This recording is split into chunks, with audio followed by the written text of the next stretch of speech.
جو الفاظ استعمال ہوتے ہیں من یشا، این یشا، کیف یشا، یعنی اس کے مفہوم یہ ہوتا ہے کہ اللہ کی مشیت، یعنی کہ جس طرح اللہ چاہتا ہے، اگر اللہ نے چاہا تو جیسے اللہ چاہتا ہے، یہ الفاظ اس کا ان الفاظ سے ترجمہ کیا جاتا ہے۔ اور اس کو عام طور پر یہ مفہوم لیا جاتا ہے، خصوصاً جو عوام الناس ہیں، جو خود ان کو کتاب کا علم نہیں ہے، وہ جو کچھ انہوں نے مذہبی پیشواؤں سے سنتے ہیں اسی کو ہی وہ دین سمجھتے ہیں۔ اور یہ بھی پہنا ایسا نہیں ہے کہ اب صرف یہ مسلمان قوم کے ساتھ ہے، یہ بنی اسرائیل میں بھی یہی معاملہ تھا کہ ان کے جو مذہبی رہنما تھے، احبار و رہبان، وہی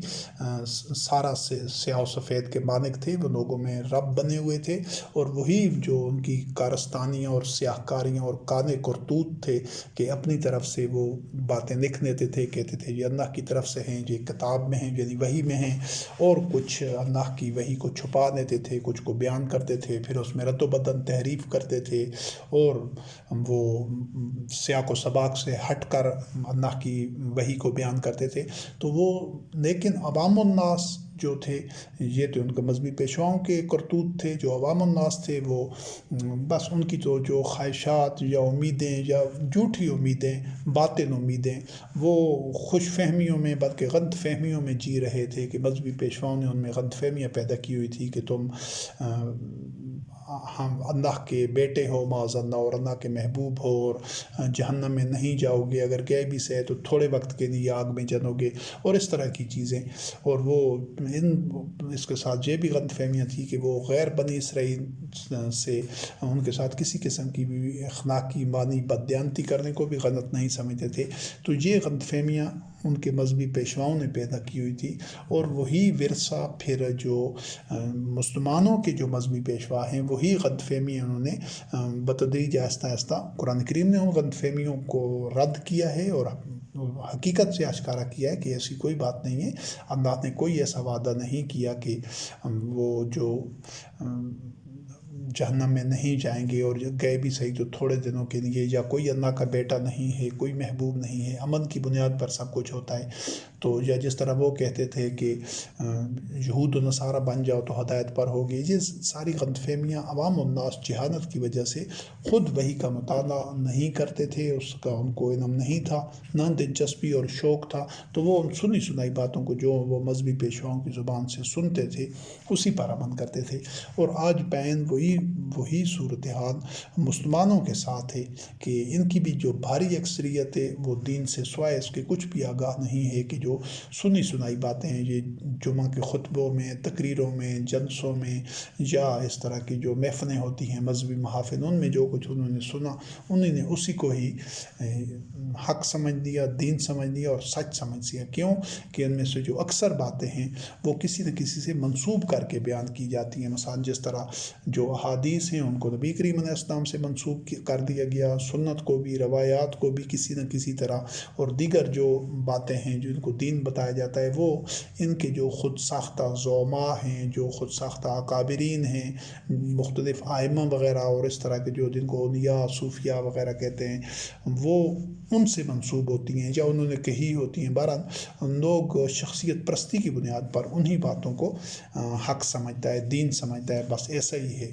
تو جو ہمارا یہ ذہنی عنوان ہے کہ جو ایک عام تصور ہے اکثریت میں بے شک وہ عربی دان لوگ ہوں جن کی اپنی زبان عربی ہے، یا غیر عربی ہوں، جو بھی مسلمان ہیں، ان کی بھاری اکثریت یہ تصور رکھتی ہے کہ اللہ جیسا چاہتا ہے کر دیتا ہے، جس کو چاہتا ہے ہدایت دیتا ہے، جس کو چاہتا ہے گمراہ کرتا ہے، اس طرح کی، یعنی کہ معاذ اللہ، استغفر اللہ، اللہ وحدہ لا شریک کو اتنا خود سر قسم کا، اتنا بے اصول قسم کا کہ اس کے ہاں کوئی قاعدہ قانون ہی نہیں ہے، ایسا تصور دیا گیا ہے۔ یہ ایک بالکل جاہلانہ تصور ہے، اور جو لوگ اللہ وحدہ لا شریک کے متعلق ایسا گمان رکھتے ہیں، ایسا ایمان رکھتے ہیں، وہ باطل ہے، کیونکہ اللہ رب العزت کبھی بھی اپنے بنائے ہوئے قانون کی، کلمات کی، اپنی مشیت کی اور اپنی سنت کی خلاف ورزی کر ہی نہیں سکتا۔ تو یہ جو الفاظ قرآن کریم میں آئے ہیں مثال کے طور پر وَاللَّهُ يَهْدِي مَن يَشَاءُ إِلَىٰ صِرَاطٍ مستقیم کہ اللہ جس کو چاہتا ہے صراط مستقیم کی جو معنی کیا جاتا ہے طرف ہدایت دیتا ہے، یعنی وہی صراط مستقیم پر جا سکتا ہے جس کو اللہ چاہے۔ اب اللہ وحدہ لا شریک نے صراط مستقیم پر جانے کے لیے یا صراط مستقیم کو پانے کے لیے جو معیار رکھا ہے، جو طریقہ کار بتایا ہے خود قرآن کریم کے اندر کہ اس طریقہ کار پر عمل کرو گے تو تب تم صراط مستقیم پر ہوگے۔ تو یہ ثابت ہوتا ہے کہ یہ جو عمل ہوتا ہے یہ بندے کے اینڈ کے اوپر ہوتا ہے، بندے کے ذمہ ہوتا ہے کہ وہ جو چاہے گا وہ صراط مستقیم پر جائے گا۔ اللہ وحدہ لا شریک کی مشیت یہ ہے، اب جو درست معنی ہے وہ یہ سورۃ البقرہ آیت نمبر 213 تھی، وَاللَّهُ يَهْدِي مَن يَشَاءُ إِلَىٰ صِرَاطٍ مستقیم، کہ اللہ نے صراط مستقیم پر جانے سے کے لیے جو اللہ کی مشیت ہے، جو اس مشیت کے مطابق چلے گا، جو بھی چلے گا تو وہ صراط مستقیم تک اس کی رسائی ہوگی، وہ صراط مستقیم تک پہنچے گا۔ اور وہ مشیت اللہ رب کریم نے قرآن کریم میں بتا دی ہے، جس طرح سورۃ العنکبوت آیت نمبر 69 میں اللہ رب العزت نے فرمایا وَالَّذِينَ جَاهَدُوا فِينَا لَنَهْدِيَنَّهُمْ سُبُلَنَا، کہ جو لوگ ہمارے راستے میں ہمارے لیے ہمارے اندر جد و جہد کریں گے، کوشش کریں گے، بھرپور کوشش کریں گے۔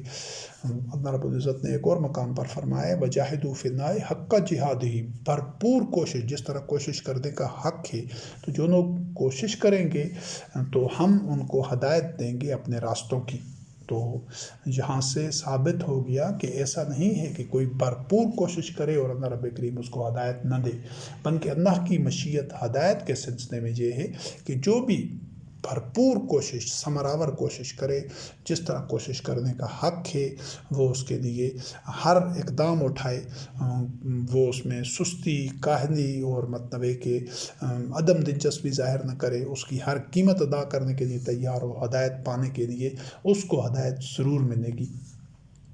تو یہ ایسا نہیں ہے کہ معاذ اللہ یہ کوئی اپنی طرف سے اللہ رب کریم نے کوئی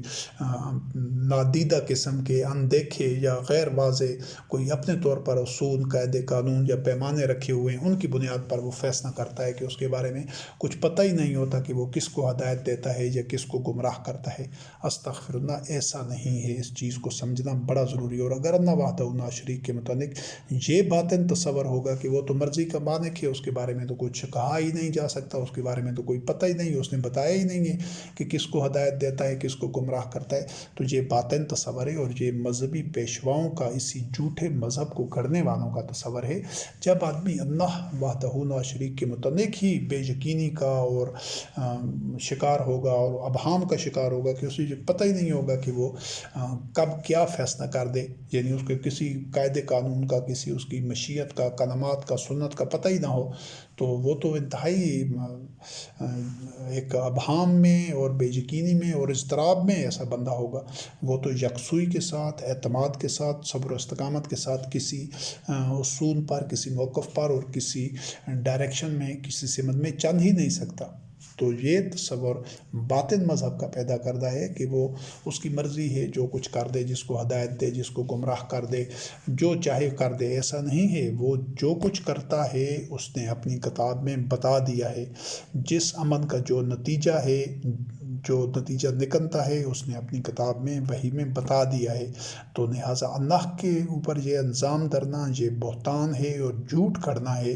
کہ اس کی مرضی ہے کہ کیا کر دے۔ ایسا نہیں ہے، وہ جو کچھ کرتا ہے، جتنے ضروری معلومات تھیں اس نے اپنے کلمات، اپنی سنت، اپنے اوامر، اپنی نواہی اور ان کے نتائج اپنی کتاب قرآن کریم میں بیان کر دیے ہیں۔ اب سورۃ البقرہ آیت نمبر 26 جس کا متن ہے یُضِلُّ بِهِ کثیرا وَیَہْدِی بِهِ کثیرا وَمَا یُضِلُّ بِهِ إِلَّا الفاسقین۔ اب عام طور پر تو یہ پہلا حصہ آیت کا پڑھا جاتا ہے کہ وہ جس کو چاہتا ہے بہت سوں کو گمراہ کرتا ہے اور بہت ساروں کو ہدایت دیتا ہے، یعنی یہاں پھر استغفر اللہ رب کریم کو ایک ایسے بادشاہ کی طرح کہ جس کے بارے میں کوئی پریڈکٹ نہیں کیا جا سکتا، کوئی پیشین گوئی نہیں کی جا سکتی، کچھ قبل از وقت کہا نہیں جا سکتا کہ وہ اگلے لمحے وہ غضبناک ہو جائے یا اس کے اوپر انعام و اکرام کی بارش کر دے کسی بندے کے اوپر، یعنی اس کو ہو سکتا ہے کہ انعام و اکرام دے دے یا اس پر قہر و غضب نازل کر دے، تو ایسا نہیں ہے۔ اللہ وحدہ لا شریک سب سے زیادہ کائنات کی تمام مخلوقات سے، تمام بشروں سے، تمام لوگوں سے اور ہر تمام حقائق سے جو سب سے زیادہ قابل اعتماد، قابل بھروسہ اور واضح اور بالکل دو ٹوک اور فیصلہ کن انداز سے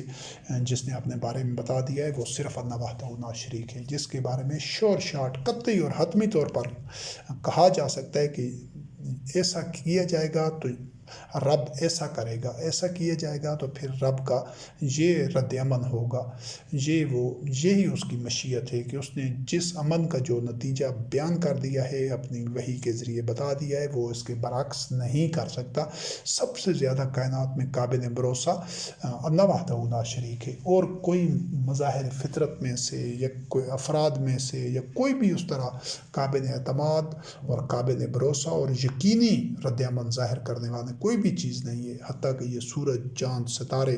کہ یہ جو اربوں سال سے چل رہے، ایک دن انہوں نے بھی یہ تباہ ہو جانا ہے، مٹ جانا ہے، فنا ہو جانا ہے، لیکن اللہ وحدہ لا شریک کے جو کلمات ہیں، جو قوانین ہیں، جو اس نے بتا دیے ہیں، جو اس کی سنت ہے، جو اس کی مشیت ہے، وہ کبھی بھی تبدیل نہیں ہونی۔ اس چیز کو سمجھنا ضروری ہے، اور اس نہج سے اللہ وحدہ لا شریک پر ایمان لانا ضروری ہے۔ جب یہ کوئی مومن کسی کا جس کا ایمان، مومن کا جب ایمان اس طرح ہوتا ہے، تو وہ جو مومن کا رد عمل ہوتا ہے زندگی کے سارے معاملات میں، وہ چونکہ پہلی نشست میں یہ چیز واضح کی جا چکی ہے کہ مومن صبغت اللہ، یعنی اللہ کی صفات کا، اللہ کے رنگ کا پرتو ہوتا ہے۔ اس نے اللہ حد بشریت وہ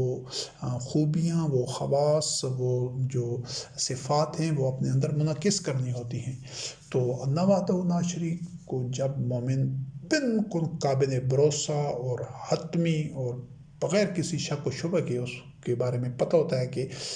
اس کا کیا نتیجہ نکلے گا، کیا رد عمل ہوگا اور کیا اس کا قانون ہے، تو پھر مومن پورے یقین کے ساتھ عمل کرتا ہے، اور مومن کے متعلق بھی پھر ساری دنیا جانتی ہے، سارے اس کے گرد نواح کے لوگ جانتے ہیں کہ یہ کبھی بھی اس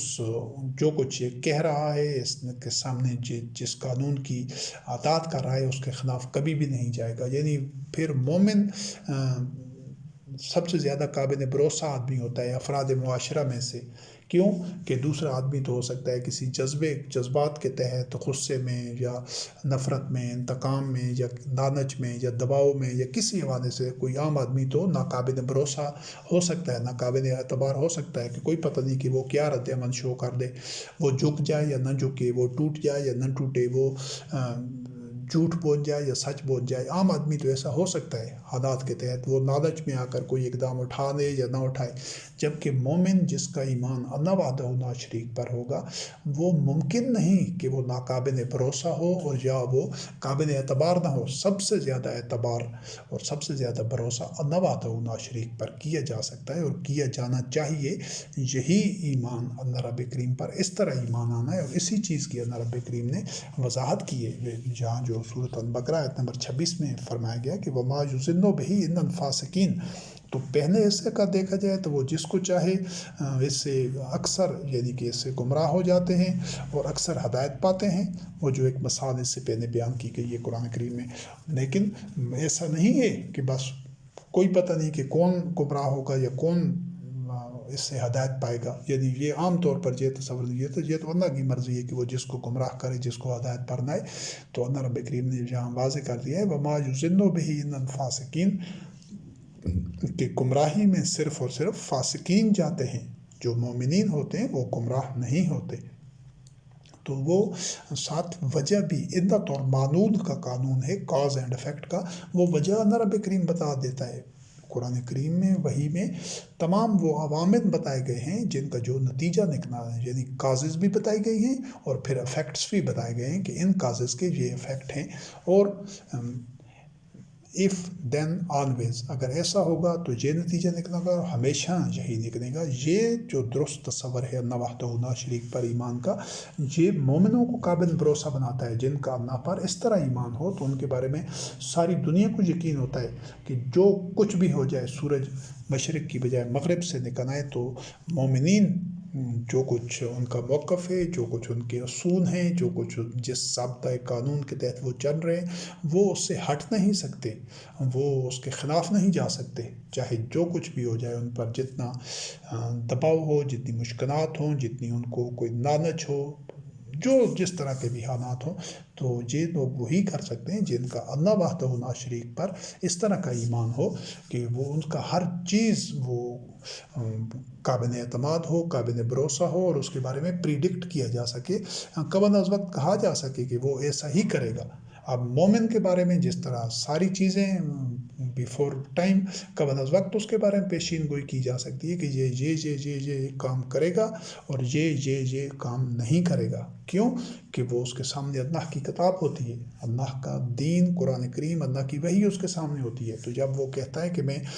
وحی کا اتباع کرتا ہوں، وحی کا اتباع کروں گا، تو پھر وحی میں تو سب کچھ بتا دیا گیا ہے کہ مومن نے یہ کام کرنا ہے، یہ کرنا ہے، یہ کرنا ہے، یہ کرنا ہے، یہ نہیں کرنا، یہ نہیں کرنا، یہ نہیں کرنا۔ تو مومن اس سے سر منہ بھی انحراف نہیں کر سکتا۔ کیوں؟ کہ اس کا رب اپنے کلمات سے، اپنی سنت سے، اپنی مشیت کے خلاف نہیں جا سکتا، ان میں تغیر و تبدل نہیں کر سکتا۔ ایسا نہیں ہے کہ مرضی ہوئی تو وہ قانون اپنا لیا، مرضی نہ ہوئی تو پھر توڑ دیا۔ یہ عام آدمی اس طرح ناقابل بھروسہ ہو سکتا ہے، ناقابل اعتبار ہو سکتا ہے۔ اور جہاں تک یہ مشیت کا، اللہ رب کریم کی مشیت کا ذکر ہے تو اور بھی آیات قرآن کریم میں ہے۔ سورۃ المائدہ کی آیت نمبر 48 میں وَلَوْ شَاءَ اللَّهُ لَجَعَلَكُمْ أُمَّةً وَاحِدَةً وَلَٰكِن لِيَبْلُوَكُمْ فِيمَا آتَاكُمْ فَاسْتَبِقُوا الْخَيْرَاتِ، کہ اللہ کی مشیت اگر ایسی ہوتی تو تم سب انسانوں کو امت واحدہ بنا دیتا۔ یعنی جس طرح دوسری مخلوقات میں ارادہ و اختیار نہیں ہے، وہ سب اللہ کے امر کی پابند ہیں، مجبور محض ہیں، تو اللہ رب کریم انسانوں کو بھی ایسا بنا سکتا تھا کہ وہ کوئی اختلاف نہ کر سکتے، وہ کوئی سرکشی، نافرمانی نہ کر سکتے، بلکہ سب اللہ کی اطاعت پر دائماً اسی حالت میں رہتے۔ لیکن اللہ رب کریم نے فرمایا کہ یہ تو ایک ابتلا ہے، کہ جو کچھ اس نے تمہیں دیا ہے تو اس کے لیے یہ آزادی و اختیار جو دیا گیا ہے، ارادہ و اختیار اور آزادی، یہ فکر و عمل، تو یہ اس کے لیے ہے کہ وہ ایک تمہارے لیے ایک جانچ کا، ایک پرکھ کا ایک طریقہ ہے کہ تمہیں کرنا یہ ہے کہ خیرات میں، نیکیوں میں، بھلائیوں میں تم ایک دوسرے سے آگے بڑھنے کی کوشش کرو۔ تو یہ جو جس طرح یہ جو آزادی اور آزادی فکر و عمل ہے، ارادہ و اختیار ہے، یہ اللہ کی مشیت کے تحت ہے کہ اس نے سارے نو انسانوں کو ایک طرح عبادت پر دوسرے جانداروں کی طرح مجبور محض نہیں بنایا۔ اور سورۃ الانعام آیت نمبر 137 میں اللہ رب کریم نے فرمایا وَكَذَلِكَ زُيِّنَ لِكَثِيرٍ مِّنَ الْمُشْرِكِينَ قَتْلُ أَوْلَادِهِمْ شُرَكَاؤُهُمْ لِيُرْدُوهُمْ وَلِيَلْبِسُوا عَلَيْهِمْ دِينَهُمْ وَلَوْ شَاءَ اللَّهُ مَا فَعَلُوا فَذَرْهُمْ وَمَا يَفْتَرُونَ، کہ یہ جو اکثر مشرکین ہیں، ان کے شرکاء نے ان کی نگاہ میں قتل اولاد کو مزین کر دیا ہے، تو تاکہ وہ ان کو تباہی میں ڈالیں، تو تم اور ان کا دین ان پر شبہات میں رہے، ان کو چیزیں واضح نہ ہوں، ابہام میں ہوں۔ یہ ان کے شرکاء ایسے ہی کرتے ہیں، شرک کا نتیجہ یہی ہوتا ہے۔ تو ان کے متعلق اللہ رب کریم فرمایا کہ اگر اللہ کی مشیت ایسی ہوتی تو وہ ایسا نہ کرتے، لہٰذا ان کو نظر انداز کرو، اور جو کچھ وہ گھڑ رہے ہیں وہ گھڑتے رہیں۔ یہ اللہ وحدہ لا شریک کی مشیت ہے کہ اس نے ارادہ و اختیار انسانوں کو دیا ہے اور راستے بھی دکھا دیے۔ وہ جو بھی انسان جس راستے کا بھی انتخاب کرے، یہ اللہ کی مشیت ہے اور یہی اس کے قانون ہے۔ اور یہ جو قرآن کریم میں الفاظ ہیں تُضِلُّ بِہَا مَن تَشَاءُ وَتَهْدِی بِہَا مَن تَشَاءُ، تو یہ بھی اسی مفہوم میں ہے کہ جس ہدایت اس کو ملتی ہے جو ہدایت کا حقدار ہوتا ہے۔ یہ ہے سورۃ الاعراف آیت نمبر 155 میں، یہ موسیٰ کلیم اللہ سلام علیہ کے عہد کا ایک واقعہ بیان ہو رہا ہے۔ تو اس سلسلے میں تو یہ حقائق ایک ہی ہوتے ہیں، لیکن ہدایت اس کو ملتی ہے جو ہدایت کا حقدار ہوتا ہے، اور اس کو سارے پیمانے قرآن کریم میں بتائے گئے ہیں کہ ہدایت کس طرح ملتی ہے، اس کے کیا تقاضے اور کہاں سے ملتی ہے، کیا کیا کنڈیشنز پوری کی جائیں۔ جب وہ ساری کنڈیشنز اور اس طریقہ کار کے مطابق انسان چلتا ہے تو یقیناً اس کو ہدایت ملتی ہے۔ لیکن یہ چیز، یہ تصور کہ جس کو اللہ کی مرضی ہو دیتا ہے ہدایت، اور اللہ کی مرضی نہ ہو تو ہدایت نہیں ملتی یا گمراہی ملتی ہے، تو یہ ایسا کوئی مبہم نظام نہیں ہے، غیر واضح نہیں ہے اور چھپا ہوا پوشیدہ نظام نہیں ہے، سب کچھ آشکارا ہے کتاب مبین کے اندر، قرآن کریم کے اندر۔ لیکن یہ صرف ان کو نظر آتا ہے جو صرف قرآن کریم کی طرف رجوع کرتے ہیں، جو آدمیوں کے من گھڑت اور خود ساختہ مذہب کا اتباع کرتے ہیں، ان کو یہ حقیقت سمجھ نہیں آتی۔ وہ اسی جہالت میں مبتلا رہتے ہیں کہ اللہ کی مرضی ہے، وہ چاہے تو جو کچھ بھی کر دے، اس کا نعوذ باللہ من ذالک، یعنی وہ تسلیم کرتے ہیں، اقرار کرتے ہیں، اعلان کرتے ہیں کہ اللہ کا کچھ پتہ نہیں، وہ قابل بھروسہ نہیں ہے، کوئی اس کے اپنے ہی کوئی طریقے ہیں جن کی ہمیں سمجھ نہیں ہے، کہ جس کو چاہے ہدایت دے دے، جس کو چاہے گمراہ کر دے۔ حالانکہ ایسا نہیں ہے، اس نے سب کچھ کتاب اللہ میں واضح کیا ہے۔ اور سورۃ ابراہیم آیت نمبر 27 میں اللہ رب کریم نے فرمایا، یثبت اللہ الذین آمنوا بالقول الثابت فی الحیاۃ الدنیا وفی الآخرہ ویذل اللہ الظالمین ویفعل اللہ ما یشاء، کہ اللہ مومنوں کو دنیا میں قول ثابت کے ساتھ ثابت قدم رکھتا ہے، کہ وہ محکم ہوتے، جمع ہوتے ہوں اپنے نظریہ حیات پر، اللہ وحدہ لا شریک کی وحی کی اطاعت کے اوپر، دنیا میں بھی اور آخرت میں بھی وہ اسی طرح دوام کے ساتھ رہیں گے۔ اور یذل اللہ الظالمین، اللہ ظالمین کو ضلالت میں چھوڑ دیتا ہے۔ ویفعل اللہ ما یشاء، اللہ ترجمہ جو کیا جاتا ہے جو چاہتا ہے کرتا ہے۔ اب جو چاہتا ہے والی بات نہیں ہے، بندہ جو چاہتا ہے وہ کرتا ہے، اللہ وحدہ لا شریک اس کے کرنے کا جو نتیجہ اس نے مقرر کر دیا ہے، پہلے بھی اس کی وضاحت ہو چکی ہے، اس نے جو قانون بنا دیا ہے کہ اس عمل کا یہ نتیجہ ہوگا، وہ نتیجہ آدمی تبدیل نہیں کر سکتا، اپنا عمل تبدیل کر سکتا ہے۔ تو یہ کہنا کہ نعوذ باللہ من ذالک اللہ کی مرضی ہو تو نتیجہ بدل دیتا ہے، مرضی نہ ہو تو نتیجہ نہیں بدلتا، نہیں، نتیجہ اس نے متعین کر دیا ہے، بتا دیا ہے، اور کتاب اللہ میں موجود ہے کہ اس عمل کا یہ نتیجہ ہے، اس کا یہ نتیجہ ہے، اس کا یہ نتیجہ ہے، ایسا کرو گے تو ایسا ہوگا اور ہمیشہ ہوگا، ایسا کرو گے تو ایسا ہوگا اور ہمیشہ ہوگا، ہر عمل کے بارے میں یہ بتا دیا ہے۔ تو پھر اللہ وحدہ لا شریک کے بارے میں ایسی جھوٹ، بدگمانی، غلط بیانی اور بہتان اور افتراء نہیں کرنا چاہیے۔ مومن کبھی ایسا نہیں کر سکتا، جبکہ باطن مذہب میں جو آدمیوں کا بنایا ہوا مذہب ہے، اس میں ہوتا یہی ہے کہ اللہ رب کریم کو اتنا ایک اس کے متعلق بدگمانی اور بے یقینی پائی جاتی ہے کہ جس کا معاذ اللہ کچھ پتہ ہی نہیں چلتا کہ وہ کیا کر دے۔ وَيَفْعَلُ اللَّهُ مَا يَشَاءُ، یہاں پر الفاظ تو یہ ہیں کہ اللہ جو اس کی مشیت ہوتی ہے وہ کرتا ہے، لیکن بتا دیا ہے کہ جو اثبات اور ثابت قدمی ہے وہ مومنین کے لیے ہے، اور جو ظالمین ہیں تو وہ گمراہی میں اللہ ان کو چھوڑ دیتا ہے، کیونکہ وہ خود ہدایت چاہتے نہیں ہیں۔ یہی ارادہ و اختیار ہے جو اللہ رب کریم نے انسانوں کو دیا ہے۔ پھر ایک اور مقام پر اللہ رب کریم نے فرمایا سورۃ الدہر آیت نمبر 3 میں، اِنَّا هَدَيْنَاهُ السَّبِيلَ اِمَّا شَاكِرًا وَإِمَّا كَفُورًا۔ اب یہاں سے مزید اس کو واضح ہو جاتی ہے کہ اللہ رب کریم نے ہدایت دے دی ہے راستے کی، یعنی راستے کے متعلق بتا دیا ہے، رہنمائی دے دی ہے۔ اب انسان پر اس کا انحصار ہے کہ جو وہ شکر کرے یا کفر کرے، یہ اختیار و ارادہ انسان کے پاس ہے، لیکن جو قانون ہے وہ قانون کے یقینی نتائج پیدا کرنا اللہ رب کریم کے اوپر ہے۔ ایسا نہیں ہے کہ ایک انسان شکر کر رہا ہے اور اس کو نتائج وہ ملیں جو کفر کرنے والا ہے، یا اور ایسا بھی نہیں ہو سکتا ہے کہ ایک انسان کفر کر رہا ہے اور اس کو نتائج و ثمرات وہ ملیں جو شکر کرنے والے کے ہیں، نہیں، امن میں انسان کو آزادی اور اختیار ہے، لیکن اس امن کا جو نتیجہ ہے وہ تبدیل کرنے میں اس کو آزادی و اختیار اور قدرت نہیں ہے۔ یہ استغفر اللہ جو عام تصور پایا جاتا ہے کہ وہ بخشنا چاہے تو معمولی سی نیکی پر بخش دیتا ہے، اور پکڑنا چاہے تو بہت ساری نیکیاں ہونے کے باوجود معمولی سی غلطی پر پکڑ دیتا ہے۔ معاذ اللہ، استغفر اللہ، یہ بہتان اور افتراء ہے اور کذب اللہ ہے، جھوٹ ہے، اللہ پر جھوٹ کھڑا گیا ہے۔ ایسا نہیں ہے، وہ جن گناہوں کی پاداش میں وہ پکڑتا ہے، جن جرائم کی پاداش میں، جن ظلموں کی پاداش میں، وہ سب کے سب اس نے واضح کر دیے ہیں، اور جن حسنات کے نتیجے میں وہ مغفرت کرتا ہے، نجات دیتا ہے، وہ سب بھی اس نے اپنی کتاب میں بیان کیے گئے ہیں، لیکن اکثریت وہ جاہل ہوتی ہے اور اس کی کتاب کی طرف رجوع نہیں کرتی، اس کو اہمیت نہیں دیتی، توجہ ہی نہیں دیتی۔ سورۃ البقرہ آیت نمبر 256 میں اللہ رب کریم نے فرمایا، لا اکراہ فی الدین قد تبین الرشد من الغی، کہ دین میں کوئی جبر نہیں ہے، یعنی جو دین کو اختیار کرنا چاہے، اللہ وحدہ لا شریک کے دین پر امن پیرا ہونا چاہے، یا اس کو ترک کرنا چاہے، اس پر امن پیرا نہ ہونا چاہے، تو یہ چیز جبر کے ساتھ نہیں ہے، اس کو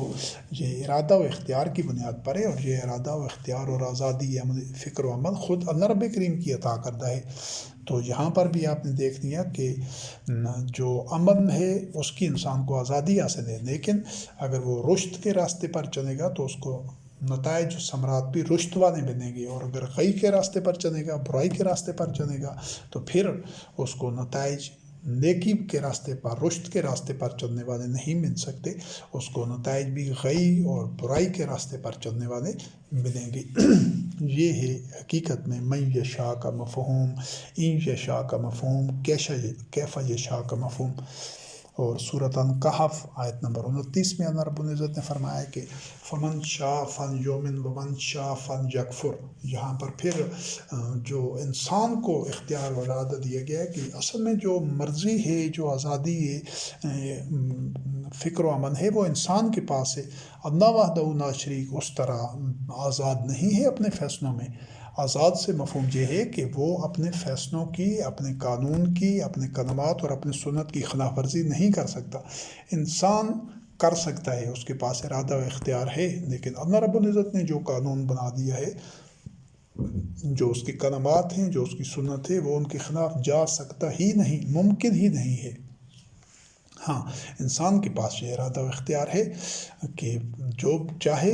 ایمان لے آئے اور جو چاہے کفر اختیار کرے، لیکن اس کے انسان عمل میں اختیار اس کو آزاد ہے، لیکن نتیجہ تبدیل کرنے کا اختیار نہیں رکھتا۔ ایمان کا نتیجہ وہ اور ہے اور کفر کا نتیجہ اور ہے۔ جو بھی ایمان کے راستے پر آئے گا اس کو ایک ہی طرح کے نتائج ملیں گے، اور جو بھی کفر کے راستے پر جائے گا ان سب کو ایک ہی طرح کے نتائج ملیں گے۔ سورۃ الدہر آیت نمبر 29 میں اللہ رب کریم نے فرمایا، ان ھذہ تذکرۃ فمن شاء اتخذ الی ربہ سبیلا، کہ یہ جو وحی ہے، یہ جو قرآن کریم ہے، یہ تو ایک یاد دہانی ہے، تو جو انسان کی جو بھی مشیت ہو، جو وہ چاہے، جو اس کا ارادہ ہو، جو امن ہو، تو جس کا تو وہ رب کی طرف جانے والا راستہ اختیار کرے۔ یعنی یہاں پر بھی واضح کیا گیا ہے کہ جس کی مشیت ہو وہ تذکرہ، یعنی وحی اور اس کے تقاضے تو سب کے سامنے آ گئے، اب جو چاہے اس کو آزادی حاصل ہے، اس کے پاس ارادہ و اختیار ہے کہ وہ رب کے راستے کی طرف جائے۔ یہ جو بنیادی طور پر ایک آپ یوں سمجھیں، بلکہ ایک اور جو اگنی آیت ہے، یہ سورۃ الاعراف آیت نمبر 99 میں شعیب علیہ السلام کا جو جواب ہے اپنی قوم کو، وہ جو شعیب علیہ السلام کی قوم والے تھے تو وہ دباؤ ڈال رہے تھے، ان کا تقاضا یہ تھا کہ شعیب علیہ السلام اللہ کی وحی کی اطاعت کو چھوڑ کر واپس اسی آبائی مذہب پر آ جائیں جو اس قوم کا، اس قبیلے کا، جو اس بستی والے لوگوں کا تھا۔ تو شعیب علیہ السلام نے ان کو جواب دیا، وما یکون لنا، سورۃ الاعراف آیت نمبر اس میں 99 ہے، وما یکون لنا ان نعود فیہا الا ان یشاء اللہ ربنا، کہ ہمارے لیے ایسا ممکن نہیں ہے، ایسا نہیں ہوگا کہ ہم واپس تمہاری ملت میں یا تمہاری عقائد پر لوٹ آئیں، مگر یہ کہ اللہ کی مشیت ہی، ہمارے رب اللہ کی مشیت ہی ایسی ہو۔ تو سمجھانے کا مفہوم یہ ہے کہ اللہ کی مشیت کے بغیر ہم ایسا نہیں کر سکتے۔ اب اللہ کی مشیت تو واضح ہے، صاف ہے کہ جو خود ہدایت کے راستے پر رہنا چاہے گا، اس پر ثابت قدم رہے گا، تو اللہ رب کریم اس کو ثابت قدم رکھے گا، وہ کبھی بھی واپس ضلالت کی طرف نہیں جا سکتا۔ تو لفظ تو جہاں انا یشاء اللہ ربنا کا الفاظ ہیں، تو لیکن مفہوم اس کا یہ سمجھنا ضروری ہے کہ ایسا نہیں ہے معاذ اللہ کہ جو ہدایت پر رہنا چاہتا ہو تو اللہ کی مشیت اس کے متعلق یہ ہو سکتی ہے کہ وہ گمراہی میں چلا جائے۔ نہیں، جو ہدایت کے تقاضے پورے کرتے ہوئے ہدایت پر رہنا چاہتا ہے تو اللہ رب کریم اس کو ہدایت پر ہی رکھتا ہے، یہی اس کی مشیت ہے۔ اور شعیب علیہ السلام کا جو جواب تھا وہ یہی تھا کہ ایسا نہیں ہو سکتا کہ ہم واپس تمہاری قوم کی طرف آ جائیں۔ اللہ وحدہ لا شریک پر ایمان سے متعلق ایک اور گوشہ جسے تقدیر کا عنوان جس کو دیا گیا ہے، اور یہ ایک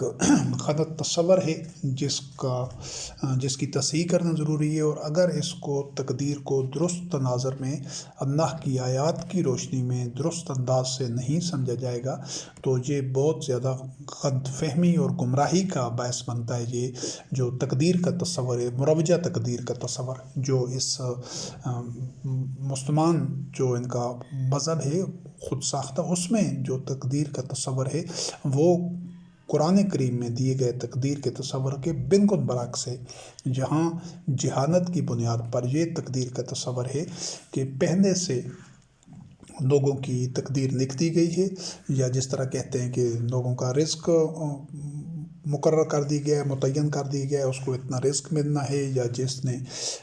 جس کے ساتھ جو کچھ ہونا ہوتا ہے یہ پہلے سے طے شدہ ہے، لکھ دیا گیا ہے۔ یہ تصور تقدیر کے متعلق، یا جس کو بعض اوقات نصیب کہتے ہیں یا قسمت کہتے ہیں، مقدر کہتے ہیں، جو بھی اس کو نام دیا جائے مختلف عنوانات سے، اس میں جو کور، جو مرکزی نقطہ ہوتا ہے یا بیسک جس کے ارد گرد یہ تصورات گھومتے ہیں، نقطۂ ماس کا، وہ یہ ہوتا ہے کہ پہلے سے آدمیوں کے ساتھ جو کچھ ہونا ہے وہ لکھ دیا گیا ہے۔ استغفر اللہ، معاذ اللہ، ایسا نہیں ہے۔ یہ ایک باطن تصور ہے اور گمراہ کن تصور ہے۔ جو آدمی تقدیر کے متعلق یہ عقیدہ رکھتا ہے کہ پہلے سے چیزیں طے ہیں، تو پھر اس کا اپنا جو ارادہ و اختیار ہے جو اللہ وحدہ لا شریک نے اس کو دیا ہے کہ فمن شاء فلیؤمن ومن شاء فلیکفر، جس آیت کا حوالہ ابھی گزر چکا ہے، سورۃ الکہف آیت نمبر 29۔ تو جو یہ بندے کے اپنے عمل کے اوپر انحصار ہے، پہلے سے اس کے متعلق نہیں لکھا گیا کہ اس نے جنت میں جانا ہے یا جہنم میں جانا ہے، بلکہ یہ اس کا اپنا عمل ہوگا جو یہ طے کرے گا۔ ہاں، جو عمل کا نتیجہ ہے وہ تبدیل نہیں ہوگا، وہ نتیجہ اللہ رب العزت نے قرآن کریم میں بتا دیا ہے کہ اس عمل کا یہ نتیجہ ہے، اس عمل کا یہ نتیجہ ہے۔ تو قرآن کریم میں تقدیر عزیز علیم کے الفاظ ہیں، علی کل شیء قدیر کے الفاظ ہیں، لیکن ان کو یہ جو قرآن کریم کے یہ الفاظ ہیں، یہ آیات ہیں، ان کو درست تناظر میں دیکھنا اور سمجھنا ہے۔ ابھی موجودہ مروجہ جو موروثی آبائی مذہب ہے، اس میں یہ تصور پایا جاتا ہے کہ کسی کے بھی ساتھ استغفر اللہ کوئی حادثہ ہوتا ہے یا کوئی ناخوشگوار واقعہ ہوتا ہے، کوئی ناپسندیدہ صورتحال کا سامنا اس کے کرنا پڑتا ہے، تو کہا جاتا ہے کہ اس کی تقدیر یہی تھی، یہ تو پہلے لکھا ہوا تھا۔ تو یہ ایک باطن تصور ہے، یا جس طرح ابھی یہ جو مسلمان قوم نے کتنے فرقوں میں، کتنی جماعتوں میں، گروہوں میں تقسیم ہو گئی ہے، حالانکہ اللہ وحدہ لا شریک نے فرقہ بندی کو شرک قرار دیا ہے اور منع کیا ہے۔ واعتصموا بحبل اللہ جمیعا ولا تفرقوا، فرقہ بندی یہ یہود و نصارہ میں رائج تھی اور اللہ رب کریم نے اس کی جڑ کاٹی ہے۔ قرآن میں حکم دیا گیا ہے کہ فرقے نہیں بنانے۔ تو یہ مذہبی پیشوا فرقہ بندی کرتے ہیں اور اس کے جواز کے لیے یہ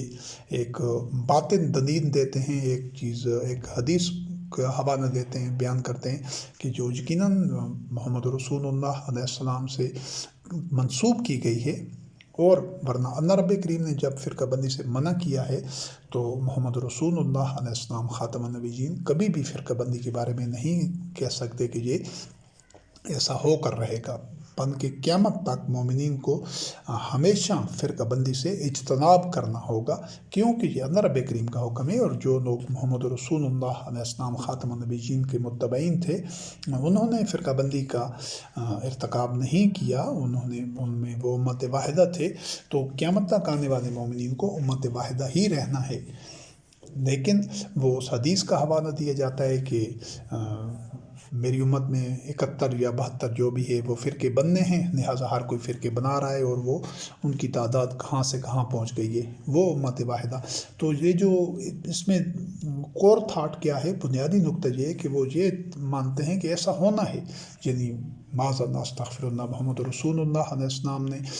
کہہ دیا ہے، یہ جھوٹ کرتے ہیں جو یہ کہتے ہیں کہ ایسا کہا ہے۔ یقیناً محمد رسول اللہ علیہ السلام نے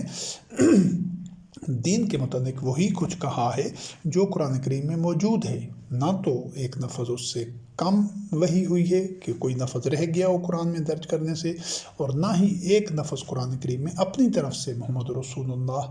علیہ السلام خاتم النبیین نے لکھوایا ہے۔ لفظ بلفظ یہی قرآن ہی وہی ہوا تھا محمد رسول اللہ علیہ السلام خاتم النبیین کے قلب کے اوپر۔ تو یہ تقدیر کا باطن اور غلط تصور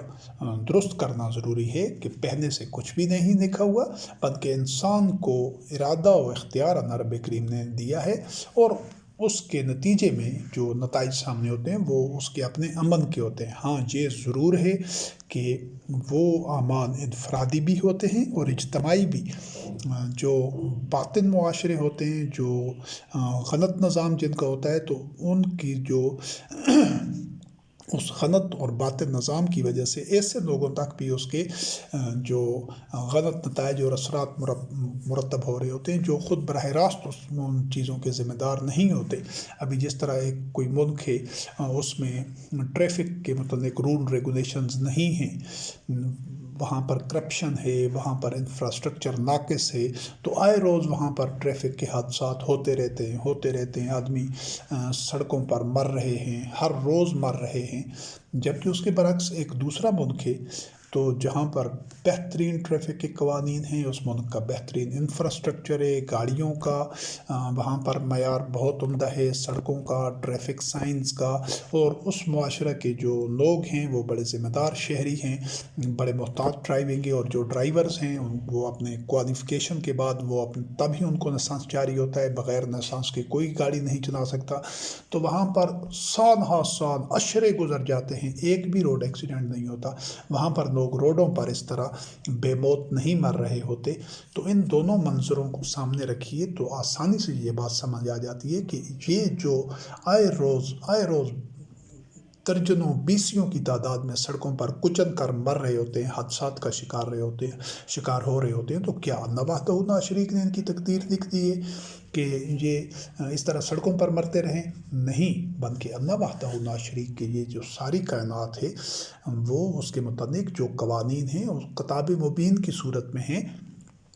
اس کو خود عقل و فکر کی روشنی میں پڑھنا ہوتا ہے، عقل و فکر شعور کا استعمال کرنا ہوتا ہے، سمجھنا ہوتا ہے۔ یہ جو تمام ایجادات ہیں یہ موجود، تو یہ سارے قوانین خود ہی کتاب کی طرح ہیں، لیکن اس کو پڑھ سکتے ہیں وہ لوگ جو محنت کرتے ہیں، غور و فکر کرتے ہیں، تجربات اور مشاہدات کرتے ہیں، وہی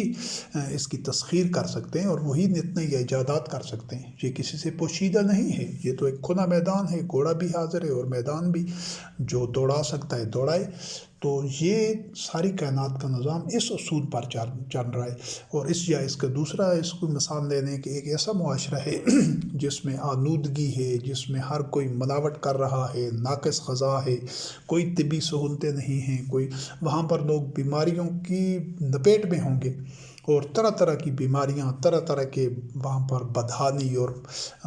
ہر بندہ ان کا شکار ہوگا ملاوٹ والی چیزوں کی وجہ سے، ناقص اور تباہ کن ماحول کی وجہ سے، زہریلے غذائی اجزاء کی وجہ سے، اور وہاں پر لوگ مر رہے ہیں اور بے موت مر رہے ہیں۔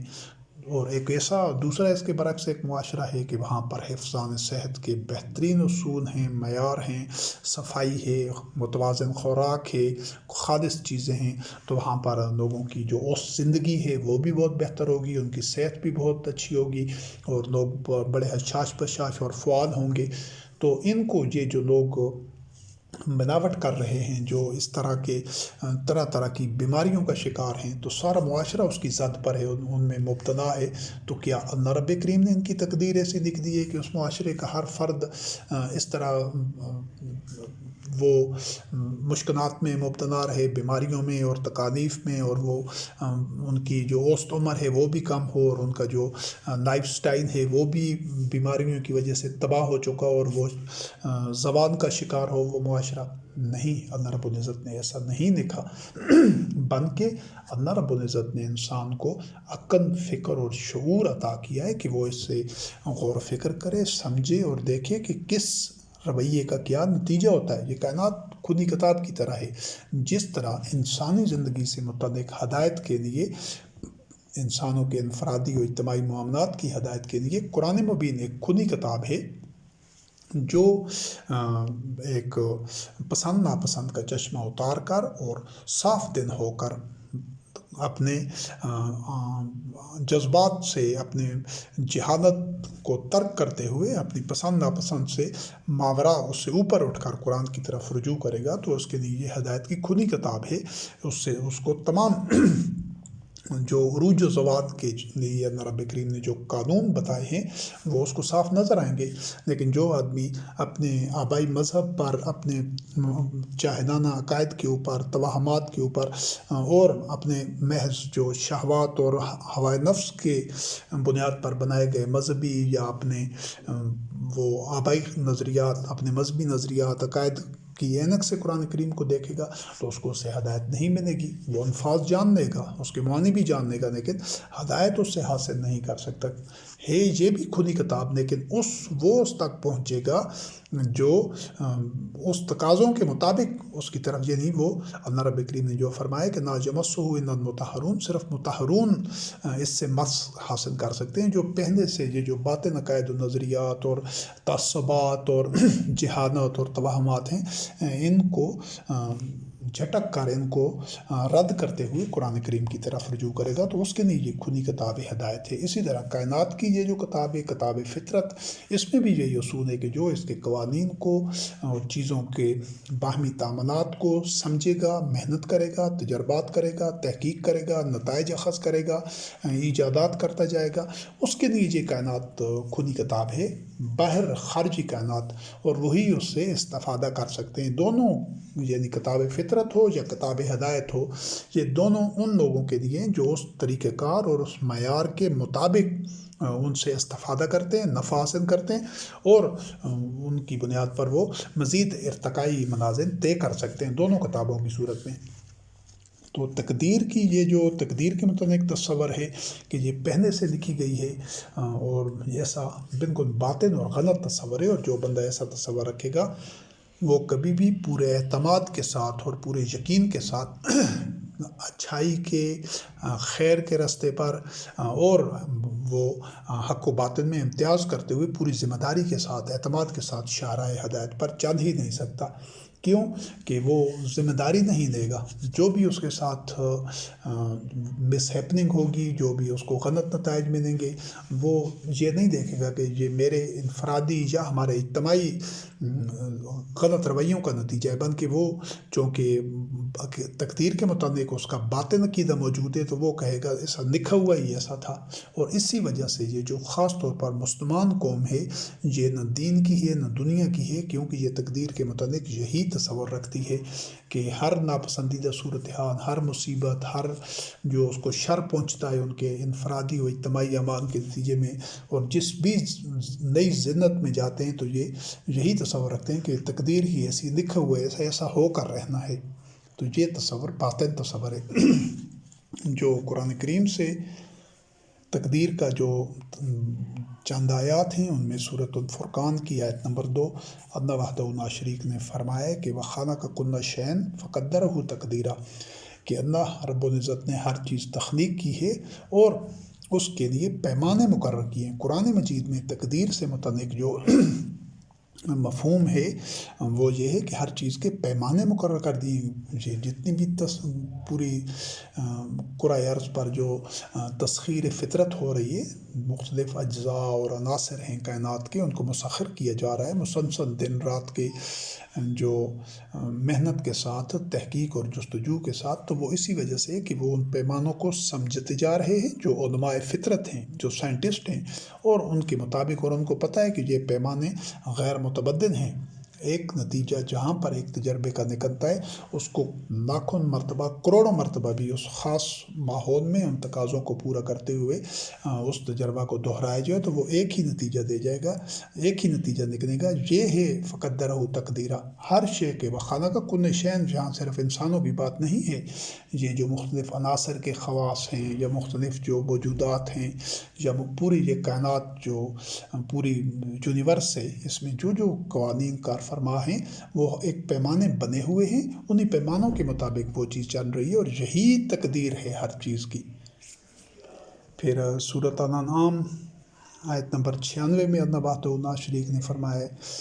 فالق الاصباح وجعل اللیل سکنا والشمس والقمر حسبانا ذلک تقدیر عزیز علیم، کہ یہ تقدیر ہے اللہ عزیز العلیم کی، جو قوت والا بھی ہے، علم والا بھی ہے، کہ وہ صبح کو پھاڑ دیتا ہے، یعنی وہ صبح نمودار ہوتی ہے تاریکیوں میں سے، یعنی سورج نکلتا ہے تو وہ تاریکیاں چھٹ جاتی ہیں، اس میں سے صبح کو نمودار کرتا ہے، اور رات کو اس نے تسکین کا سامان بنایا ہے، اور جو سورج ہے اور چاند ہے وہ ایک مقررہ حساب کے مطابق چل رہے ہیں۔ تو یہ پورا جو یونیورس کا ایک نظام ہے، پورا کائنات کا، اس کے متعلق جو پیمانے، جو اس کے قواعد و ضوابط، جو جن قوانین کے مطابق یہ چل رہا ہے، اس کو اللہ وحدہ لا شریک نے اپنی تقدیر عزیز علیم قرار دیا ہے۔ تو یہ استغفر اللہ تصور غلط ہے کہ آدمیوں کے ساتھ جو کچھ بھی وہ ان کو برے نتائج دیکھنے پڑ رہے ہیں تو وہ ان کی تقدیر میں لکھا ہے، نہیں، یہ باطن تصور ہے۔ اور حقیقت یہ ہے کہ جس کا سورۃ النساء آیت نمبر 89 میں اللہ وحدہ لا شریک نے حوالہ دیا ہے اس آیت میں، کہ ما اصابک من حسنۃ فمن اللہ وما اصابک من سیئۃ فمن نفسک، یہ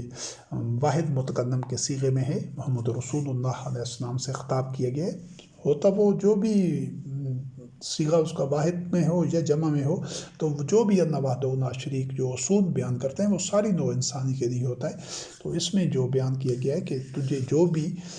بنائی پہنچتی ہے، حسنہ خیر پہنچتا ہے، بنائی، برکت، نعمت، وہ سب اللہ کی طرف سے ہے، اور جو ناپسندیدہ یا ناخوشگوار صورتحال کا سامنا ہوتا ہے تو وہ تمہارے اپنے نفس کی وجہ سے ہے۔ سارا کا سارا جہاں پر اس ایک آیت میں نب نباب اور نچوڑ اور جو اس کا نقطۂ ماسکہ ہے اس سے متعلق، یعنی انسانی اعمال اور ان کے نتائج کا، وہ یہ ہے کہ جتنا بھی خیر ہے کائنات میں، برکت ہے، نعمتیں ہیں، فضل ہے، رحمت ہے، وہ اس وجہ سے ہے کہ اللہ وحدہ لا شریک غفور الرحیم ہے، وہ کریم ہے، وہ غفار ہے، اور وہ اپنے بندوں پر رؤوف الرحیم ہے، کہ وہ تمام جو انسانی کاوشیں ہیں ان کے بہترین نتائج دیتا ہے۔ انسان درست راست پر ہوتا ہے تو وہ بھرپور ثمرات اس کو ملتے ہیں، یہ سب اللہ کی مشیت کے مطابق ہے اور اللہ کی طرف سے ہے۔ اور جو بھی اس کو ناپسندیدہ صورتحال کا سامنا کرنا پڑتا ہے، جو غلط نتائج برآمد ہوتے ہیں، وہ آدمیوں کے اپنے غلط رویے کی وجہ سے ہوتی ہے، اور اس کو دوبارہ سمجھنا اس کا اعادہ ضروری ہے کہ وہ جو رویے ہوتے ہیں وہ غلط انفرادی طور پر بھی ہو سکتے ہیں اور اجتماعی طور پر بھی۔ جب معاشرہ پورے کا پورا غلط ہو تو جس طرح بہت ساری خشک لکڑیاں ہوں تو ان میں اگر چند ایک دو چار گیلی لکڑیاں ہوں تو وہ اتنا ٹمپریچر بڑھتا ہے، اگر ان سب کو آگ لگی ہوئی ہو تو وہ جو گیلی ہوتی ہیں وہ بھی اس کے ساتھ جل جاتی ہیں۔ اور اسی طرح اگر کوئی قوم یا کوئی معاشرہ سارے کا سارا اللہ کی اطاعت کر رہا ہو، اکثریت، بھاری اکثریت، اور اس کے جو ثمرات ہوں گے، جو اس کی اطاعت کے جو آسن نتائج ہوں گے، تو اگر اس میں چند ایک ایسے لوگ ہیں کہ جو اطاعت نہیں کر رہے، جو غلط روش پر ہیں، لیکن چونکہ مجموعی طور پر معاشرے کا نظام ایک آسان انداز سے چل رہا ہوگا، تو اس کے ثمرات ان لوگوں کو بھی مل رہے ہوں گے جو لوگ اس روش پر نہیں ہوں گے، جن کی روش غلط ہوگی۔ لیکن چونکہ مجموعی طور پر ایک اچھا اور صالح معاشرہ ہے، تو بالکل اسی طرح جو کچھ بھی غلط نتائج ملتے ہیں وہ آدمیوں کی غلط روش کی وجہ سے ہوتے ہیں، اور جتنی رحمتیں اور نعمتیں ہیں وہ اس وجہ سے ہیں کہ وہ کریم رب اتنا رؤوف رحیم ہے، اتنا ذو مغفرت للناس علی ظلمہم ہے، کہ وہ انسان کے باوجود اس کے کہ وہ اس کی کوتاہیاں اور ظلم ہوتے ہیں، پھر بھی اس کی رحمت ان کا احاطہ کیے ہوتے ہیں۔ لیکن جب آدمی بالکل حدود فراموش ہو جاتے ہیں تو پھر ان کو ان کے اعمال کے غلط نتائج ملتے ہیں، جو انسان کی معمولی لغزش ہوتی ہے یا کوتاہی ہوتی ہے، جو اس کی جو لا علمی کی بنیاد پر اس سے کوئی ایسی غلطی سرزاد ہو جاتی ہے، تو ان کو اللہ وحدہ لا شریک ان کے نتائج و درگزر سے کام لیتا ہے، وہ ان کو محفوظ رکھتا ہے ایسے غلط نتائج سے۔ اللہ رب کریم حفاظت کا سامان کیا ہوا ہے انسان کے لیے، جس کی مجموعی روش درست ہو۔ اور یہ جو ایک حوالہ ہے کہ اس حوالے سے کہ عمل کا ہر نتیجے کا ذمہ دار انسان خود ہوتا ہے۔ سورۃ الصف آیت نمبر 5 میں موسیٰ کلیم اللہ علیہ السلام کو بنی اسرائیل جو ان کی قوم کی جو اذیت دیتے رہے تھے، اس کا تذکرہ ہے۔ تو جہاں پر اللہ رب العزت نے فرمایا فَلَمَّا زَاغُوا أَزَاغَ اللَّهُ قُلُوبَهُمْ، کہ جب وہ ٹیڑھے ہو گئے تو پھر اللہ وحدہ لا شریک نے ان کے دل ٹیڑھے کیے۔ یہاں سے کیا ثابت ہو رہا ہے کہ جو عمل ہے، جو ایکشن ہے، وہ بندے کی طرف سے ہوتا ہے، اور اس کا ری ایکشن اللہ وحدہ لا شریک کی اس مشیت کے مطابق ہوتا ہے۔ اس میں بھی اللہ وحدہ لا شریک کا جان، یہ دو نقطے سمجھنے ضروری ہیں کہ اللہ رب العزت فرداً معاملہ کسی کے ساتھ نہیں کرتا کہ اسی غلطی میں کسی ایک انسان کو پکڑ دے اور اسی غلطی میں کسی ایک انسان کو بخش دے، نہیں، اس کے قوانین ہیں، اس کے لیے کوئی انفرادی طور پر استغفراللہ۔ یہ ہمارے ہاں آدمیوں میں یہ خامی اور کمی ہوتی ہے، جو ان کی کوتاہی ہوتی ہے کہ وہ ایک ہی معاملے میں مختلف لوگوں کے ساتھ مختلف رد عمل دیتے ہیں۔ اللہ وحدہ لا شریک اس سے منزہ ہے، مبرہ ہے۔ اور دوسری چیز یہ ہے کہ یہ جو کہتے ہیں عام طور پر یہ تصور ہوتا ہے کہ جس طرح وہ پہلے تذکرہ ہو چکا ہے کہ اللہ وحدہ لا شریک دنوں پر مہر لگا دیتا ہے یا وہ دنوں پر زنگ لگ جاتا ہے، تو وہ اس کی ایک وجہ ہوتی ہے۔ ایسا نہیں ہے کہ اللہ وحدہ لا شریک اگر اللہ نے ہی معاذ اللہ مہر لگانی ہے دنوں پر کہ وہ کچھ سمجھ نہ سکیں، کچھ جان نہ سکیں، تو پھر یہ تو ان کے ساتھ ناانصافی ہوگی۔ اگر جس کے دن پر اللہ رب کریم نے مہر لگا دی ہے تو وہ تو ہدایت پا ہی نہیں سکتا۔ اس کا جو درست مفہوم ہے وہ یہ ہے کہ جو اس روش پر چلتے ہیں کہ جس روش کا نتیجہ دنوں پر مہر لگ جانا ہے، تو انہی کے دن پر مہر لگتی ہے۔ ایسا نہیں ہے کہ ایک بندہ اس روش کو نہ اپنا رہا ہو تو اور خواہ مخواہ معاذ اللہ رب کریم اس کے دن پر مہر لگا دے، ایسا تصور بالکل باطل ہے۔ وہ جو انسان اس روش پر ایک بندہ ہے، وہ دوڑا جا رہا ہے ایک گھڑے کی طرف، اندھا دھند دوڑ رہا ہے تو الٹیمیٹلی وہ رکے گا نہیں، تو اس نے گرنا ہے، یعنی وہ اس کے عمل کا اپنا نتیجہ ہوتا ہے۔ تو ایک بندہ ہے اس سے بالکل احتیاط کرتا ہے، اس گھڑے کی طرف، تباہی کی طرف جاتا ہی نہیں ہے، تو وہ یہ نہیں ہو سکتا کہ وہ اس میں گر جائے۔ گرے گا وہی جو خود اس کی طرف بھاگ کر دوڑ کر جا رہا ہوگا۔ تو یہ حقیقت سمجھنی ضروری ہے کہ ایسا نہیں ہے کہ معاذ اللہ استغفر اللہ رب العزت بے وجہ کسی کے دن پر مہر لگا دیتا ہے کہ وہ حق کو سمجھ ہی نہ سکے، نہیں، یا ان کے دنوں پر جس طرح قرآن کریم میں اور مقامات پر ہے کہ ان کے دنوں پر پردے ہوتے ہیں، تو اس نے بتا دیا ہے کہ وہ کن کے دنوں پر پردے ہوتے ہیں، کن کے دنوں پر زنگ لگتا ہے۔ جو آخرت پر ایمان نہیں رکھتے، جو ہوائے نفس کا اتباع کرتے ہیں، جو شہوات کے پیچھے بھاگتے ہیں، تو اس کے لیے ایسا نہیں ہے کہ کسی آدمی کے ایک آدمی شہوات کے اور ہوائے نفس کے پیچھے بھاگ رہا ہے تو اس کے دن پر پردہ پڑا ہوگا، اور دوسرا بھاگ رہا ہے تو اس کے نہیں ہوگا۔ نہیں، یہ قانون ہے اور غیر متبدل قانون ہے، وہ سب کے لیے ہے۔ اس چیز کو بالکل واضح اور دو ٹوک انداز میں سمجھنا ضروری ہے۔ جب اللہ وحدہ لا شریک سے متعلق اس کی مشیت، اس کی تقدیر اور اس کے ارادے کی طرف اور اس کے ارادے سے متعلق درست کانسیپٹ ہوں گے، اس کے درست زاویے سے آدمی دیکھ رہا ہوگا، تب وہ آدمی پورے اعتماد کے ساتھ عمل کرے گا اور اس کو بھرپور نتائج ملیں گے۔ تو یہاں پر جو سورۃ الصف آیت نمبر 5 میں جو حوالہ دیا گیا ہے کہ جب بنی اسرائیل یعنی آدمی جب مسلسل غلطیوں کے اوپر غلطیاں، جرائم کے اوپر جرائم،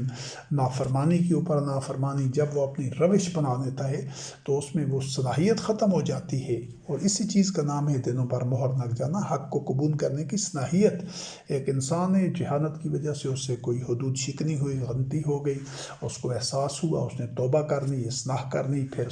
صالح اعمال کرنے لگا، حسنات کرنے لگا، تو پھر اس چیز کا اس کے دن پر مہر نہیں لگ سکتی۔ لیکن ایک بندہ ہے، وہ اس کو باوجود ہدایت سامنے آ جانے کے سرکشی میں بڑھتا ہی بڑھتا جاتا ہے، ایک سے بڑھ کر ایک سنگین جرم کر رہا ہے، ایک سے ایک بڑھ کر حدود شکنی کر رہا ہے، تکبر میں ہے، ہوائے نفس کے پیچھے بھاگ رہا ہے، شہوات کے پیچھے بھاگ رہا ہے، بالکل وہ کبھی اس کا واپسی کا کوئی ارادہ ہی نہیں ہے صراط مستقیم پر آنے کا یا ہدایت پر آنے کا، امکانات ہی اپنے ختم کرتا جا رہا ہے، تو الٹیمیٹلی یقینی طور پر اس کا نتیجہ یہ نکلے گا کہ اس کے دنوں پر اس کے دل پر مہر لگ جائے گی۔ یہ حقیقت سمجھنی ضروری ہے۔ اور جو سورۃ الرعد آیت نمبر 11 میں اللہ وحدہ لا شریک نے فرمایا ہے ان اللہ لا یغیر ما بقوم حتی یغیروا ما بانفسہم، جہاں پھر یہ حقیقت واضح ہو جاتی ہے کہ جو تغیر نفس ہے وہ آدمیوں کے صوابدید پر ہے، ایٹ دیئر اون ڈسپوزل، ان کے اینڈ کے اوپر ہے کہ وہ اپنے اندر تغیر نفس پیدا کرتے ہیں، اور وہ اگر وہ ذلت میں ہیں، وہ عذاب میں ہیں، وہ محکومی میں ہیں، بدحالی میں ہیں اور اپنے اندر تغیر نفس پیدا کرتے ہیں تو ان کی حالت تبدیل ہو جائے گی۔ اور اگر وہ رفتوں پر ہیں، نعمتیں ان کو ملی ہوئی ہیں، اللہ کی رحمت ان کے شامل حال ہے، تو ایسا نہیں ہے کہ ان میں تبدیلی آ جائے، ان میں وہ اپنے روش اور اپنے طرز زندگی اور اپنے طرز معاشرت تبدیل کر دیں، وہ غلط روش اختیار کر دیں، پھر بھی ان پر رحمتیں اور نعمتیں اور اللہ کا فضل رہے، ایسا نہیں ممکن۔ جب ان کے اندر پھر یہ تغیر معکوس ہوگا کہ وہ بھلائی سے برائی کی طرف آ جائیں گے، غلط روش اختیار کریں گے، تو پھر اللہ وحدہ لا شریک کا جو قانون ان پر لگ رہا ہوگا وہ بھی تبدیل ہو جائے گا، ان کے اوپر پھر فاسقین والا، مجرمین والا اور ظالمین والی شکیں لگنی شروع ہو جائیں گی۔ یہ آفاقی ہمگیر قانون ہے کہ جس کا اطلاق، اس کی کون کون سی شکیں لگنی ہیں ہمارے اوپر، آپ کے اوپر، اس کا تعین ہم خود کرتے ہیں، یعنی جیسے ہمارے اعمال ہوتے ہیں وہی شکیں، وہی دفعات ہمارے اوپر لگتی ہیں، وہ بنا امتیاز رنگ و نسل، علاقہ و منت اور قوم و مذہب کے ہیں۔ وہ صرف زبانی نام رکھنے سے کچھ نہیں ہوتا کہ کوئی کہے کہ ہم مسلمان ہیں یا ہم یہودی ہیں یا عیسائی ہیں یا ہنود ہیں تو ہمارے ساتھ ایسا ہوگا۔ وہ ناموں سے یا آئیڈینٹیفیکیشن سے یا دعووں سے نہیں، بلکہ وہ ٹھوس اعمال کی بنیاد پر ہوتا ہے، وہ ان حقائق کی بنیاد پر ہوتا ہے، ان رویوں کی بنیاد پر ہوتا ہے جو افراد و معاشرے اختیار کیے ہوتے ہیں، انفرادی اور اجتماعی طور پر۔ اور سورۃ انفال آیت نمبر 70 میں ایک اللہ وحدہ لا شریک نے ایک منظر بیان کیا ہے ان آیات میں، تو اس کو سمجھا جائے تو اس میں بہت گہرا اور بہت ایک انتہائی قیمتی، اللہ وحدہ لا شریک کی ہر آیت ایک سے بڑھ کر ایک قیمتی ہے، ایک سے ایک آیت میں نو انسانی کے لیے عبرت اور ہدایت کا سامان کے لامحدود خزانے ہیں۔ صرف یہ کہ ہم چونکہ محدود عقل و فکر کے حامل ہیں، ہماری اپنی کم علمی اور کم فہمی کی بنیاد پر بہت ساری آیات ہیں جن کی گہرائی تک ہم نہیں پہنچ سکتے، جن کا ہماری عقل اس طرح ان تک اس کی رسائی نہیں ہوتی، تو کچھ آیات جن تک ہماری عقل، فہم اور سمجھ پہنچ جاتی ہے، تو ہم عموماً یہ کہہ دیتے ہیں کہ اس آیت میں بڑی ایک حکمت ہے۔ اللہ وحدہ لا شریک کی ہر آیت میں، ہر لفظ میں حکمتوں کے نامحدود خزانے ہیں، اور لیکن یہ کہ اس میں تدبر کرنا، تصریف آیات اور جو غور و فکر، عقل و شعور استعمال کرنا ضروری ہے۔ اور یہ مسلسل عمل ہے، یہ ایسا نہیں ہے کہ کوئی ایک قوم یا کوئی معاشرہ یا کوئی فرد کرے گا تو اسے سب اس کے ثمرات تو اس کو ملیں گے، نہیں، یہ مسلسل عمل ہے۔ ہر شخص نے، ہر قوم نے، ہر شعبہ زندگی سے، ہر علمی سطح کے حامل شخص نے یہ مسلسل اللہ وحدہ لا شریک کی کائنات میں، جس طرح وہ تمام سائنٹسٹ اور تمام اقوام مختلف شعبوں میں تحقیق کر رہی ہیں، نت نئی ایجادات اور نت نئے مارکے سر انجام دے رہے ہیں، اسی طرح اللہ وحدہ لا شریک کی یہ جو آیات بینات ہیں قرآن کریم، یہ بھی اس میں بھی ہدایت کے اور اصلاح ذات کے، اصلاح معاشرہ کے نہ ختم ہونے والے خزانے موجود ہیں۔ ایک ایک آیت میں اتنی حکمتیں ہیں، وسعتیں ہیں کہ جہاں پر ہماری عقل و فکر اور شعور اور سمجھ رک جاتی ہے، جواب دے جاتی ہے۔ اس آیت کو دیکھیے گا، یہ سورۃ انفال کی آیت نمبر 70 ہے۔ یہ منظر اس طرح ہے کہ کچھ لوگ ہیں جو میدان جنگ میں مسلمانوں کے ساتھ، مومنین کے ساتھ مقابلے میں آتے ہیں اور وہ شکست کھا جاتے ہیں، جنگ ہار جاتے ہیں اور جنگی قیدی بن جاتے ہیں۔ اب اس وقت کے عرب کے جو سماج تھا، جو اس کے قواعد و ضوابط تھے اس معاشرے کے جو جنگ سے متعلق، تو ان بندوں کو جو جنگی قیدی بنا دیے گئے وہ مومنین کے پاس آ گئے۔ تو وہاں پر اللہ وحدہ لا شریک نے ان قیدیوں کو مخاطب کرتے ہوئے، اب یہ ان لوگوں کا جو سٹیٹس ہے، سوشل سٹیٹس یا جو ان کی حالت ہے، پہلی چیز یہ کہ وہ جنگ ہار چکے ہیں، ٹھیک ہے، مغلوب ہو چکے ہیں، اور ان کا جو ماضی ہے، جو ٹریک ریکارڈ ہے، وہ اللہ وحدہ لا شریک کے دشمن ہیں۔ جب ایک قتال کے لیے جنگ میں ایک بندہ آ جاتا ہے تو پھر وہ دوست تو نہیں ہو سکتا، وہ اللہ کے دشمن ہیں، محمد رسول اللہ علیہ السلام خاتم النبیین کے دشمن ہیں، مومنین کے دشمن ہیں، بلکہ انسانیت کے دشمن ہیں، دین کے دشمن ہیں۔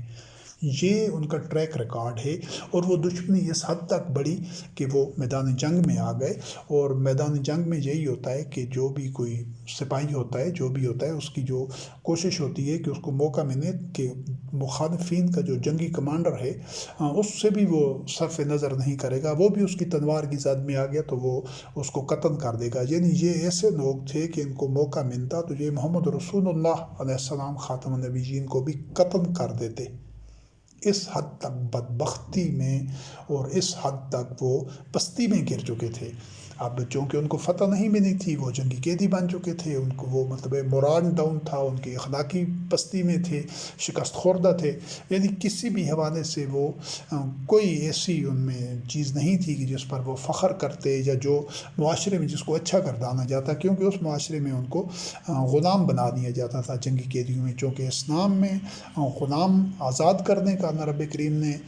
اس کی طرف رہنمائی کی ہے کہ غلاموں کو بھی آزاد کیا جائے، تو غلام بنانا تو اسلام میں انسانیت کی توہین ہے، تو اسلام اس کی اجازت ہی نہیں دے سکتا۔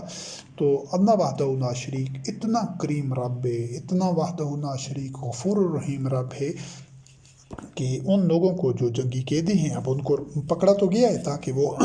کوئی فساد نہ پھیلائیں، یا جو دشمنوں کی طاقت ہے اس کو توڑا جائے کہ وہ اسلام کے خلاف جو سرکشی کر رہے ہیں، جو اسلامی نظام کو، جو اسلامی مملکت کو سبوتاج کرنا چاہتے ہیں، قوت کے زور پر وہ جڑ کاٹنا چاہتے تھے اسلام کی اور مسلمانوں کی، تو ان کی طاقت کو توڑنا تو ضروری تھا۔ اس کے لیے میدان جنگ میں آئے، پھر وہ شکست کھا گئے۔ تو ان جنگی قیدیوں کو اللہ وحدہ لا شریک نے فرمایا کہ ان یعلم اللہ فی قلوبکم خیرا یؤتکم خیرا مما اخذ منکم ویغفر لکم۔ چند الفاظ ہیں اس آیت کے کہ اگر تمہارے قلوب میں اللہ خیر پائے گا تو تمہیں جو کچھ تم سے چھن گیا ہے اس سے بہتر دے گا، اور تمہاری مغفرت بھی کرے گا، آئندہ تمہیں تحفظ بھی فراہم کرے گا کہ تم اس طرح کی صورتحال کا سامنا تمہیں نہیں کرنا پڑے گا، تمہاری حفاظت فرمائے گا۔ یہ جو تغیر نفس کا اس میں بنیادی طور پر تذکرہ ہے کہ یہ اس حالت میں بھی آدمی پہنچ جائے جس حالت میں یہ پہنچے ہوئے تھے، پھر بھی وہ کریم رب ان کو اتنا موقع دیتا ہے کہ صرف انہوں نے کیا کرنا تھا، اپنے قلوب میں خیر پیدا کرنی تھی۔ اب خیر کیا ہے؟ خیر تو اللہ رب العزت نے خود قرآن کریم میں بتا دیا ہے کہ جب مومنین سے پوچھا جاتا تھا، لوگ پوچھتے تھے کہ تمہارے رب نے کیا نازل کیا ہے، تو وہ کہتے تھے قالوا خیرا، قرآن کریم کے متعلق، یعنی ان کا موقف کیا تھا. جو وحی کا اعتبار نہیں کرتے تھے ان کا موقف ہوتا تھا قرآن کریم میں کے متعلق یا ہر دور کی وحی کے متعلق یہ اساطیر و نبنین، یہ تو پرانے لوگوں کی باتیں ہیں، بس قصے کہانیاں یا افسانے ہیں، یا یہ کہتے تھے معاذ اللہ کہ یہ گھڑی ہوئی باتیں. لیکن مومنین کا جو موقف ہوتا تھا وہ قرآن کریم کے متعلق، وحی کے متعلق کہ یہ خیر ہے. تو یہاں پر ان کو ایک موقع دیا جا رہا تھا ان جنگی قیدیوں کو کہ محمد رسول اللہ علیہ السلام خاتم النبیین کے اوپر وحی کا نزول ہو رہا ہے، قرآن کریم موجود ہے، ہدایت کا مکمل سامان موجود ہے. تم اگر اپنے اندر تغیر نفس پیدا کر دو گے، یہ قرآن تمہارے قلوب میں آ جائے گا جس طرح مومنین کے قلوب میں ہے، تو تمہیں پھر وہ رفعتیں اور وہ جو خیر ہے، برکات ہیں، جو اللہ کی نعمتیں ہیں، جو نصرت و تائید ہے، جو رزق کریم ہے، وہ ساری نعمتیں تمہیں مل جائیں گی. ابھی تم پست ترین اور بدترین حالت میں ہو، اگر تم اپنے اندر وہ تغیر نفس پیدا کرو گے، اپنے قلوب میں اس قرآن کو اترنے دو گے، اور جب یہ قرآن کریم قلب میں اترتا ہے تو پھر جو اعضاء و جوارے میں سے پھر انسانی جو اعضاء ہیں ان سے جو اعمال صادر ہوتے ہیں وہ خیر پر مبنی ہوتے ہیں. کیوں کہ یہ قرآن کریم خود خیر ہے. یہ تو اگر وہ اپنے اندر تغیرات دیکھ لیں، اللہ وحدہ لا شریک اس حد تک گھرے ہوئے آدمیوں سے بھی نہ تو نا امید ہے اور نہ ان کی بس اس حد تک ایک غلطی کے بعد ایسا نہیں کہ ان سے امکان ہی ختم کر دیا، بلکہ وہ ان کی نوعیت ایسی تھی غلطی کی کہ اس میں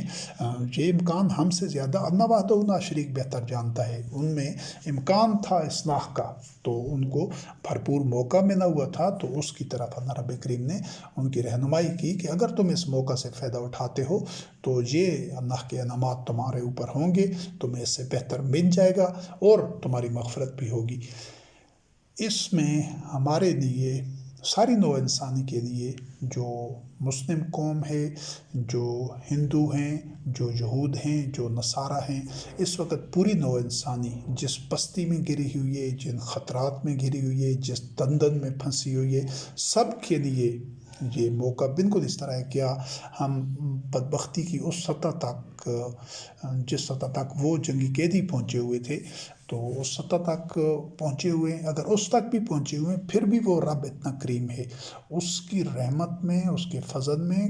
کبھی ایسا نہیں ہے کہ وہ پہلے اور رب تھا اور اب اور ہے، نہیں، وہ بے مثل ہے اور کبھی اس میں تغیر و تبدل واقع نہیں ہوتا. یہ ہم ہوتے ہیں کہ جو مختلف اوقات میں، مختلف صورتحال میں ہمارے اوپر مختلف جذبات کا غلبہ ہوتا ہے. کبھی مغلوب الغیظ ہوتے ہیں تو کبھی کسی جہالت میں مبتلا ہوتے ہیں، کبھی اور کوئی کسی چیز کی پسند میں ہمارے جو رویے ہیں وہ اعتدال پر نہیں ہوتے، ہمارا رد عمل. تو اللہ وحدہ لا شریک ان تمام چیزوں سے منزہ ہے، اس کے صرف قوانین ہیں اور سب کے لیے یکساں ہیں. تو ہم بھی اگر اپنے قلوب میں خیر پیدا کر دیں تو یہی نتائج ہمیں بھی ملیں گے انشاءاللہ العزیز. ہم نے اللہ وحدہ لا شریک کی ان آیات کو اپنے قلوب میں اتارنا ہے، غور و فکر کرنا ہے، آباء کے مذہب کو ترک کرنا ہے، اور پھر اللہ وحدہ لا شریک کی تمام نعمتیں، اس کی رحمتیں، اس کا فضل، اس کی برکات اور اس کی طرف سے انعامات اور فتح و نصرت سب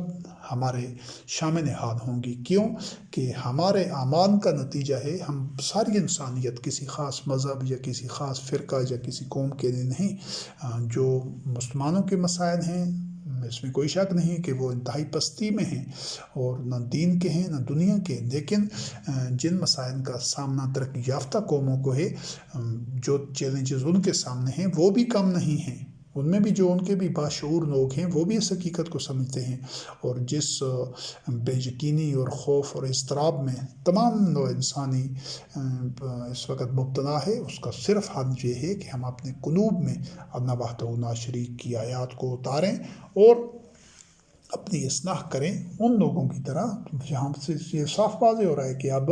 جس کو ایک جدید اصلاح میں کہتے ہیں کہ گیند ان کے کورٹ میں تھی، اگر وہ ایسا کرنے میں کامیاب ہو جاتے تو اللہ وحدہ لا شریک کا جو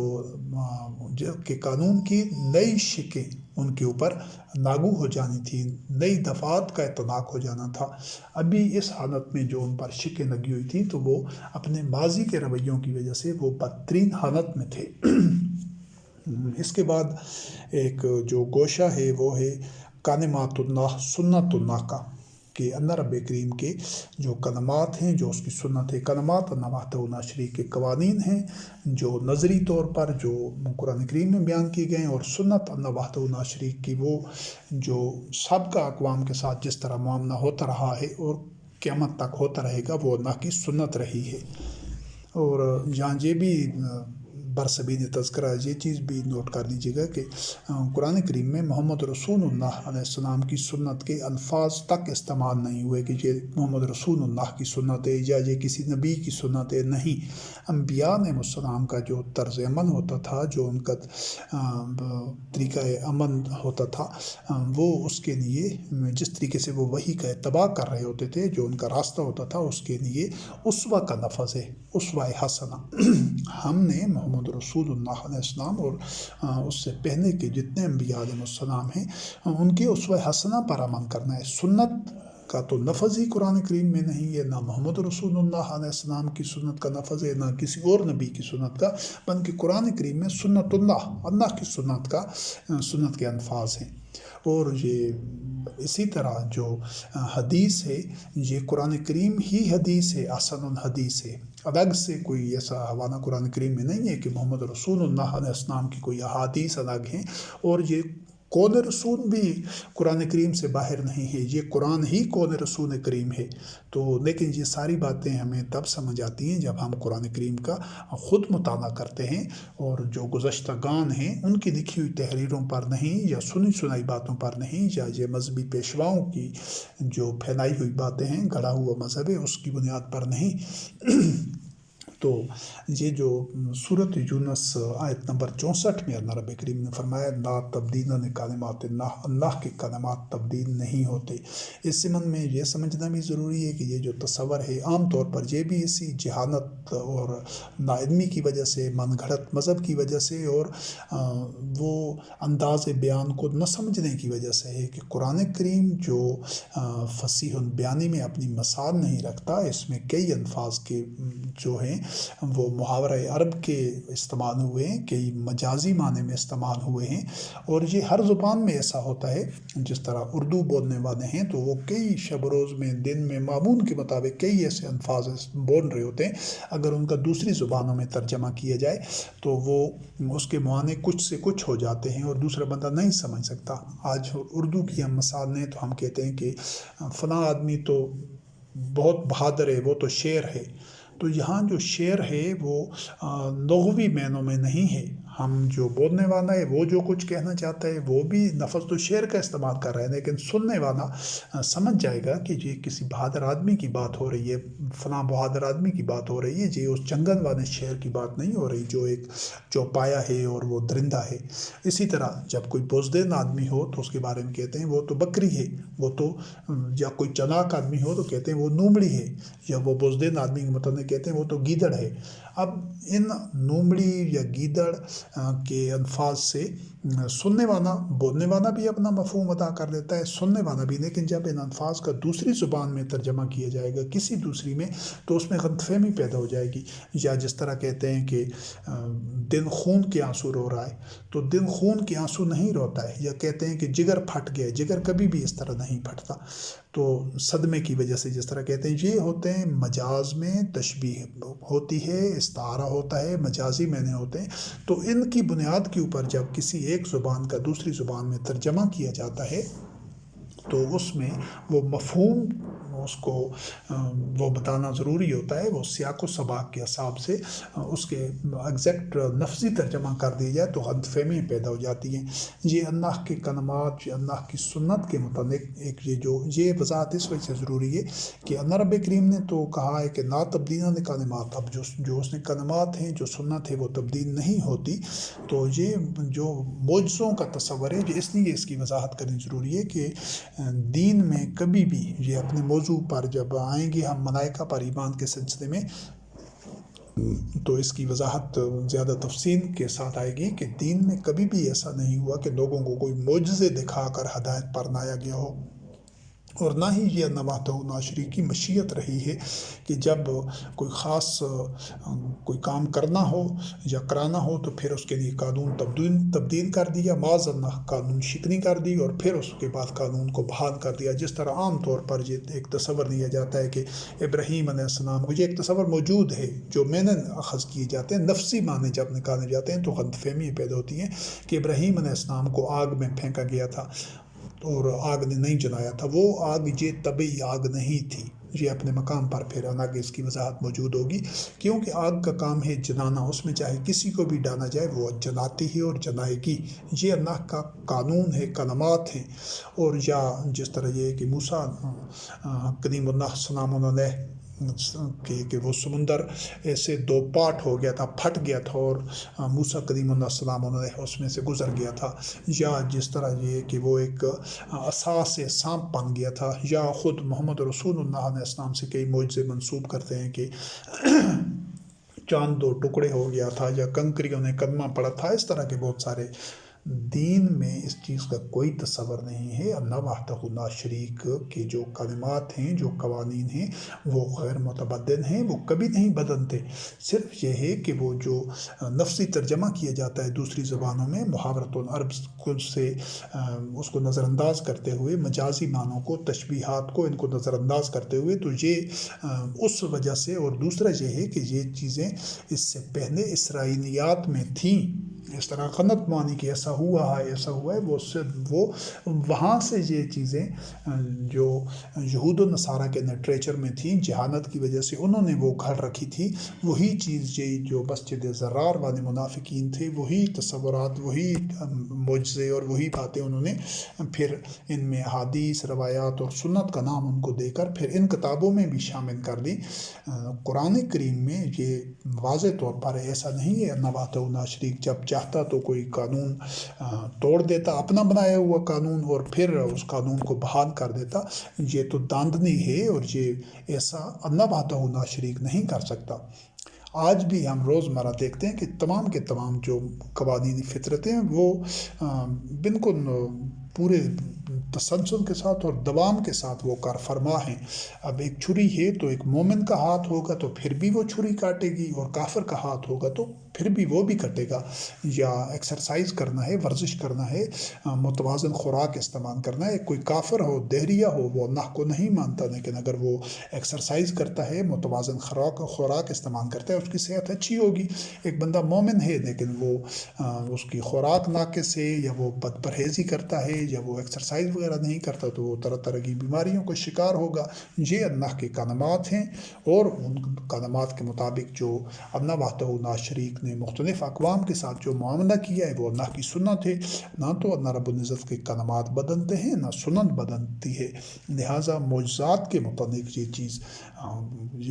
اس تصور کو، اس عقیدہ کو درست کرنا ضروری ہے کہ قطعاً ایسا نہیں ہوتا کہ اللہ وحدہ لا شریک کی جب مرضی ہو، یہ اس طرح معجزے کے ساتھ جو کرامت کا تصور ہے اور اس طرح کا کہ جب مرضی ہو تو وہ قانون توڑ دیتا ہے، اور جب اس کی مرضی نہ ہو استغفر اللہ تو وہ قانون بحال کر دیتا ہے، جس کو کامیاب کرانا ہوتا ہے تو قانون توڑ دیتا ہے، جب وہ کامیاب ہو گیا،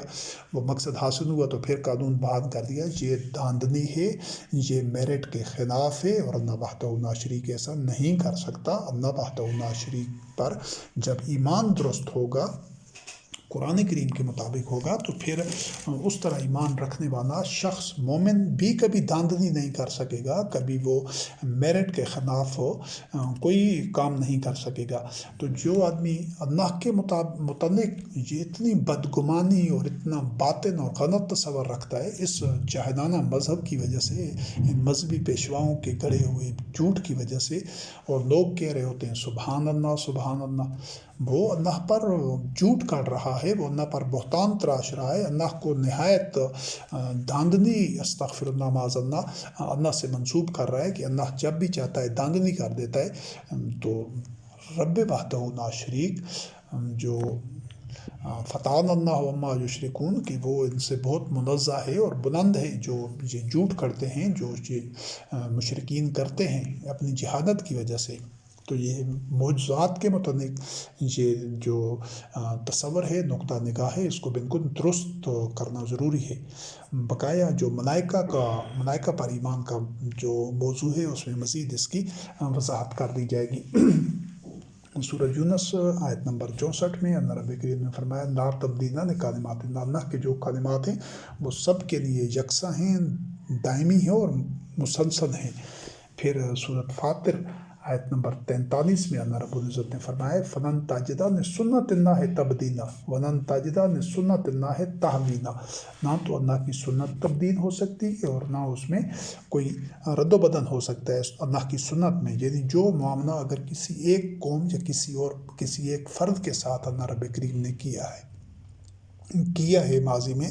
تو وہ تمام افراد کے ساتھ، تمام اقوام کے ساتھ کرے گا جو اس نہج پر، اس راستے پر اور جو اس درجے پر پہنچی ہوں گی جب وہ معاملہ ہونا ان کے ساتھ ضروری ہوتا ہے۔ یہ ہے اللہ کی سنت کا تبدیل یا تحویل نہ ہونا۔ یعنی ایسا نہیں ہے کہ کسی ایک فرد یا کسی معاشرے کے ساتھ اللہ رب کریم کسی خاص وجہ پر جو معاملہ کرے، تو اگر وہ وجہ کسی اور معاشرے یا فرد کے ساتھ ہو اس نہج اور اس درجے پر، تو اس کے ساتھ وہ معاملہ اس طرح نہ کرے۔ نہیں، ایسا ممکن ہی نہیں۔ اور اس کو اللہ رب العزت نے سورۃ نساء آیت نمبر 123 میں اس انداز سے بیان کیا ہے لیسا بے امانیکم ولا امانی اہل الکتاب۔ یہ مومنین سے کہا جا رہا ہے کہ نہ تو تمہاری خواہشوں اور آرزوؤں کے مطابق معاملات ہوتے ہیں، نہ اہل کتاب کی خواہشوں کے۔ اب اہل کتاب کا جس طرح تذکرہ ہو چکا ہے کہ ان کی کئی ایسی خواہشیں، کئی امیدیں، کئی ایک جھوٹی پرفریب امیدیں اور خیالی دنیا میں وہ رہتے تھے کہ یہ ہوگا، ہم اللہ کے پسندیدہ لوگ ہیں، اللہ کے محبوب ہیں، اس کے بیٹے ہیں، معاذ اللہ ہم جہنم میں نہیں جائیں گے، اور اس طرح کے جو انہوں نے خوش فہمیوں کی، پاگلوں کی، حماقت کی دنیا میں رہتے تھے، ایک خوش فہمیوں میں۔ تو اللہ رب کریم نے یعنی یہاں سے صاف واضح ثابت ہوتا ہے کہ یہ قانون نہ تو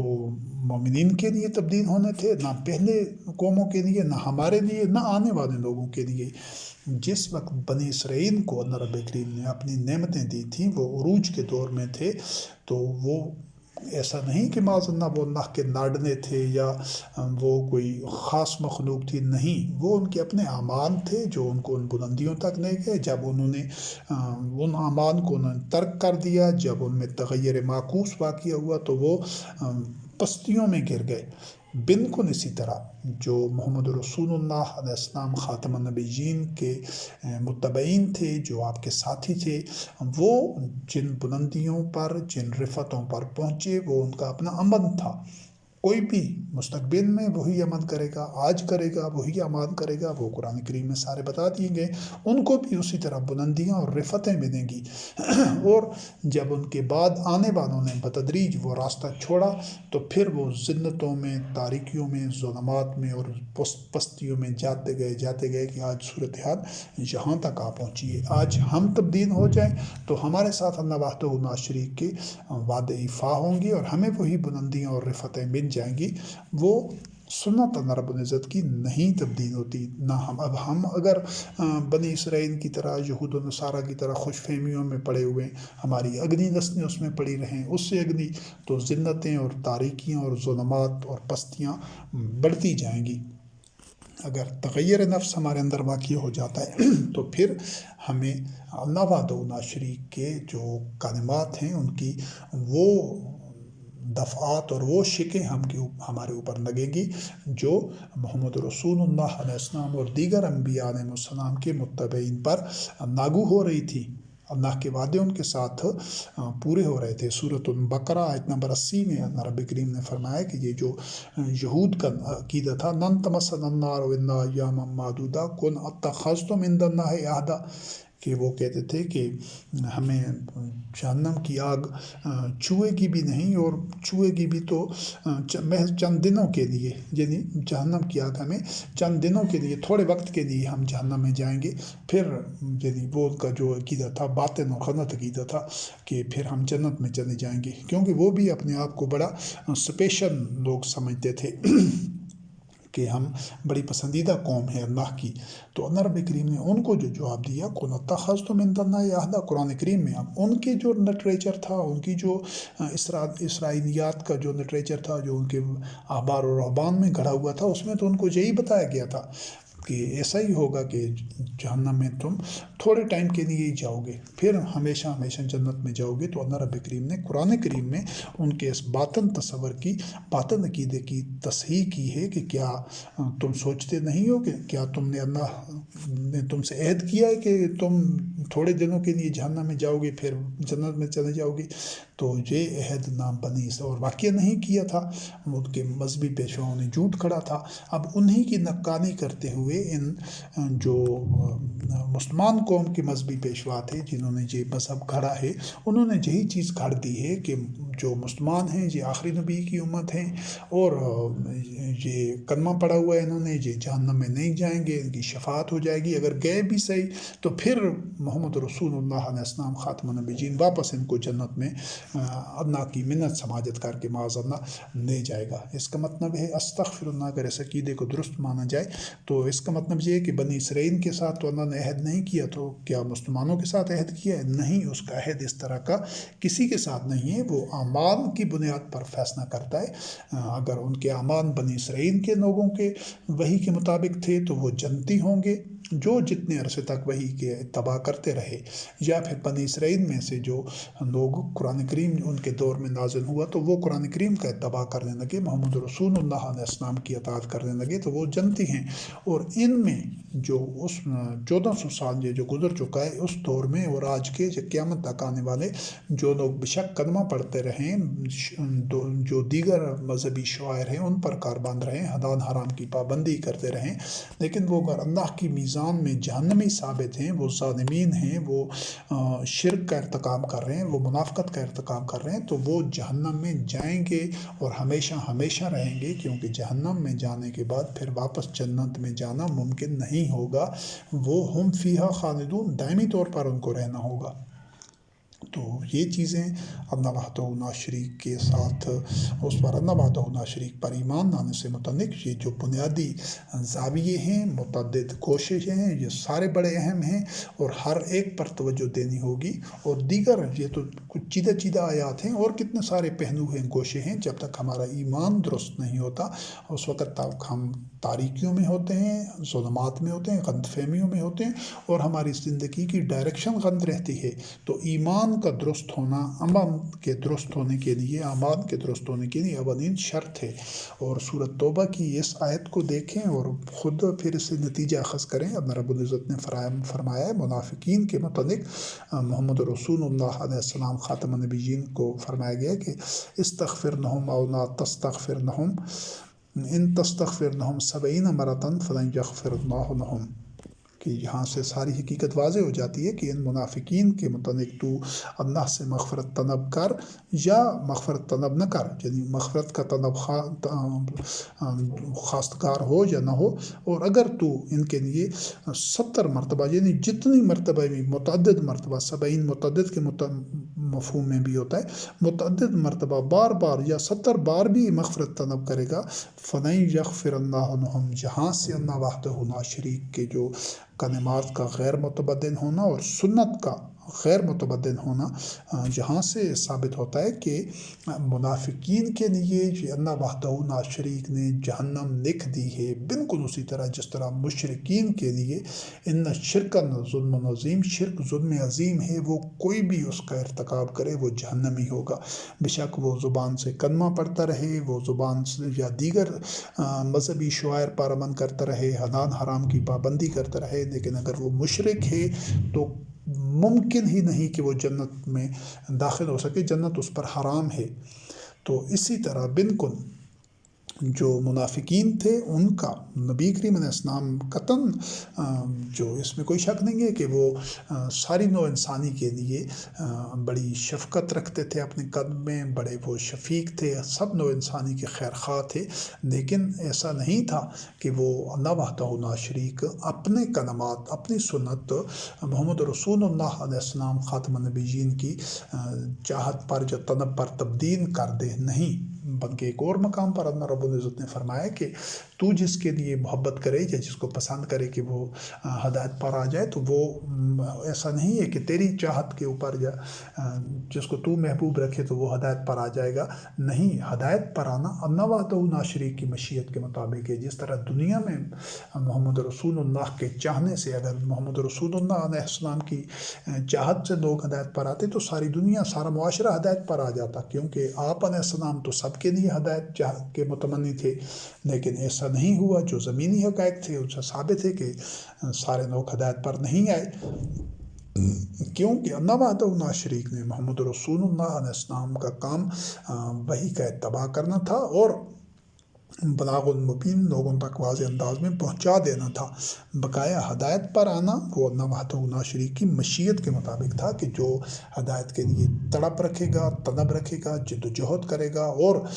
ہدایت کے لیے ہر قیمت ادا کرے گا، وہی صرف ہدایت پر آ سکتا ہے۔ تو یہاں سے یہ چیز واضح ہو گئی ہے کہ معاملات اللہ کی مشیت اور اس کے کلمات اور اس کی سنت کے مطابق ہوتے ہیں۔ وہ محمد رسول اللہ کی اپنی چاہت یا خواہش یا ان کی طلب کے اوپر بھی نہیں تھے۔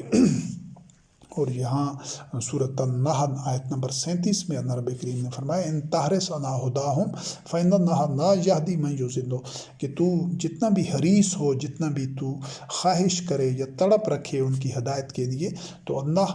اس کو ہدایت نہیں دیتا جو گمراہ ہو چکا ہو۔ اب یہ جو یضل ہے، ضلالت میں ہونا، تو یہ یقیناً اس بندے کے اپنے اعمال ہوتے ہیں، اس فرد کے جو اپنے آپ کو گمراہیوں میں چھوڑ دیتا ہے۔ وہ طلب ہی نہیں کرتا ہدایت کی، اس کو ہدایت کی قدر ہی نہیں ہے اور ہدایت کے لیے کوئی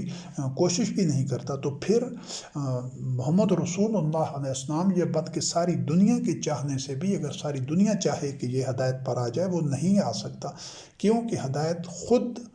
قبول کرنا ہوتا ہے، اس کے لیے خود کوشش کرنی ہوتی ہے، خود اس کے لیے قیمت ادا کرنی ہوتی ہے، تب ہدایت ملتی ہے۔ اور اگر کوئی خود ہدایت پر رہنا چاہے تو پوری دنیا مل کر بھی اس کو ہدایت سے نہیں ہٹا سکتی، یہ چیز سمجھنی ضروری ہے۔ اور پھر سورۃ الانعام، یہ جو اس موضوع کی جو آخری آیت ہے سورۃ الانعام کی آیت نمبر 35 سے، اللہ رب العزت نے فرمایا وَإِن كَانَ كَبُرَ عَلَيْكَ إِعْرَاضُهُمْ فَإِنِ اسْتَطَعْتَ أَن تَبْتَغِيَ نَفَقًا فِي الْأَرْضِ أَوْ سُلَمًا فِي السَّمَاءِ فَتَأْتِيَهُم بِآيَةٍ وَلَوْ شَاءَ اللَّهُ لَجَمَعَهُمْ عَلَى الْهُدَى فَلَا تَكُونَنَّ مِنَ الْجَاهِلِينَ۔ اس کے الفاظ پر غور کیجیے گا۔ محمد رسول اللہ علیہ السلام سے خطاب کیا نبی کریم نے کہ اگر یہ جو لوگ محمد رسول اللہ علیہ السلام لوگوں کو جو کہ ہدایت کی طرف، ان کی خیر خواہی، ان کی اصلاح اور ان کی خیر کے لیے وحی کے اتباع کی دعوت دیتے تھے اور خود وحی پر عمل پیرا ہو کر ان کے سامنے ایک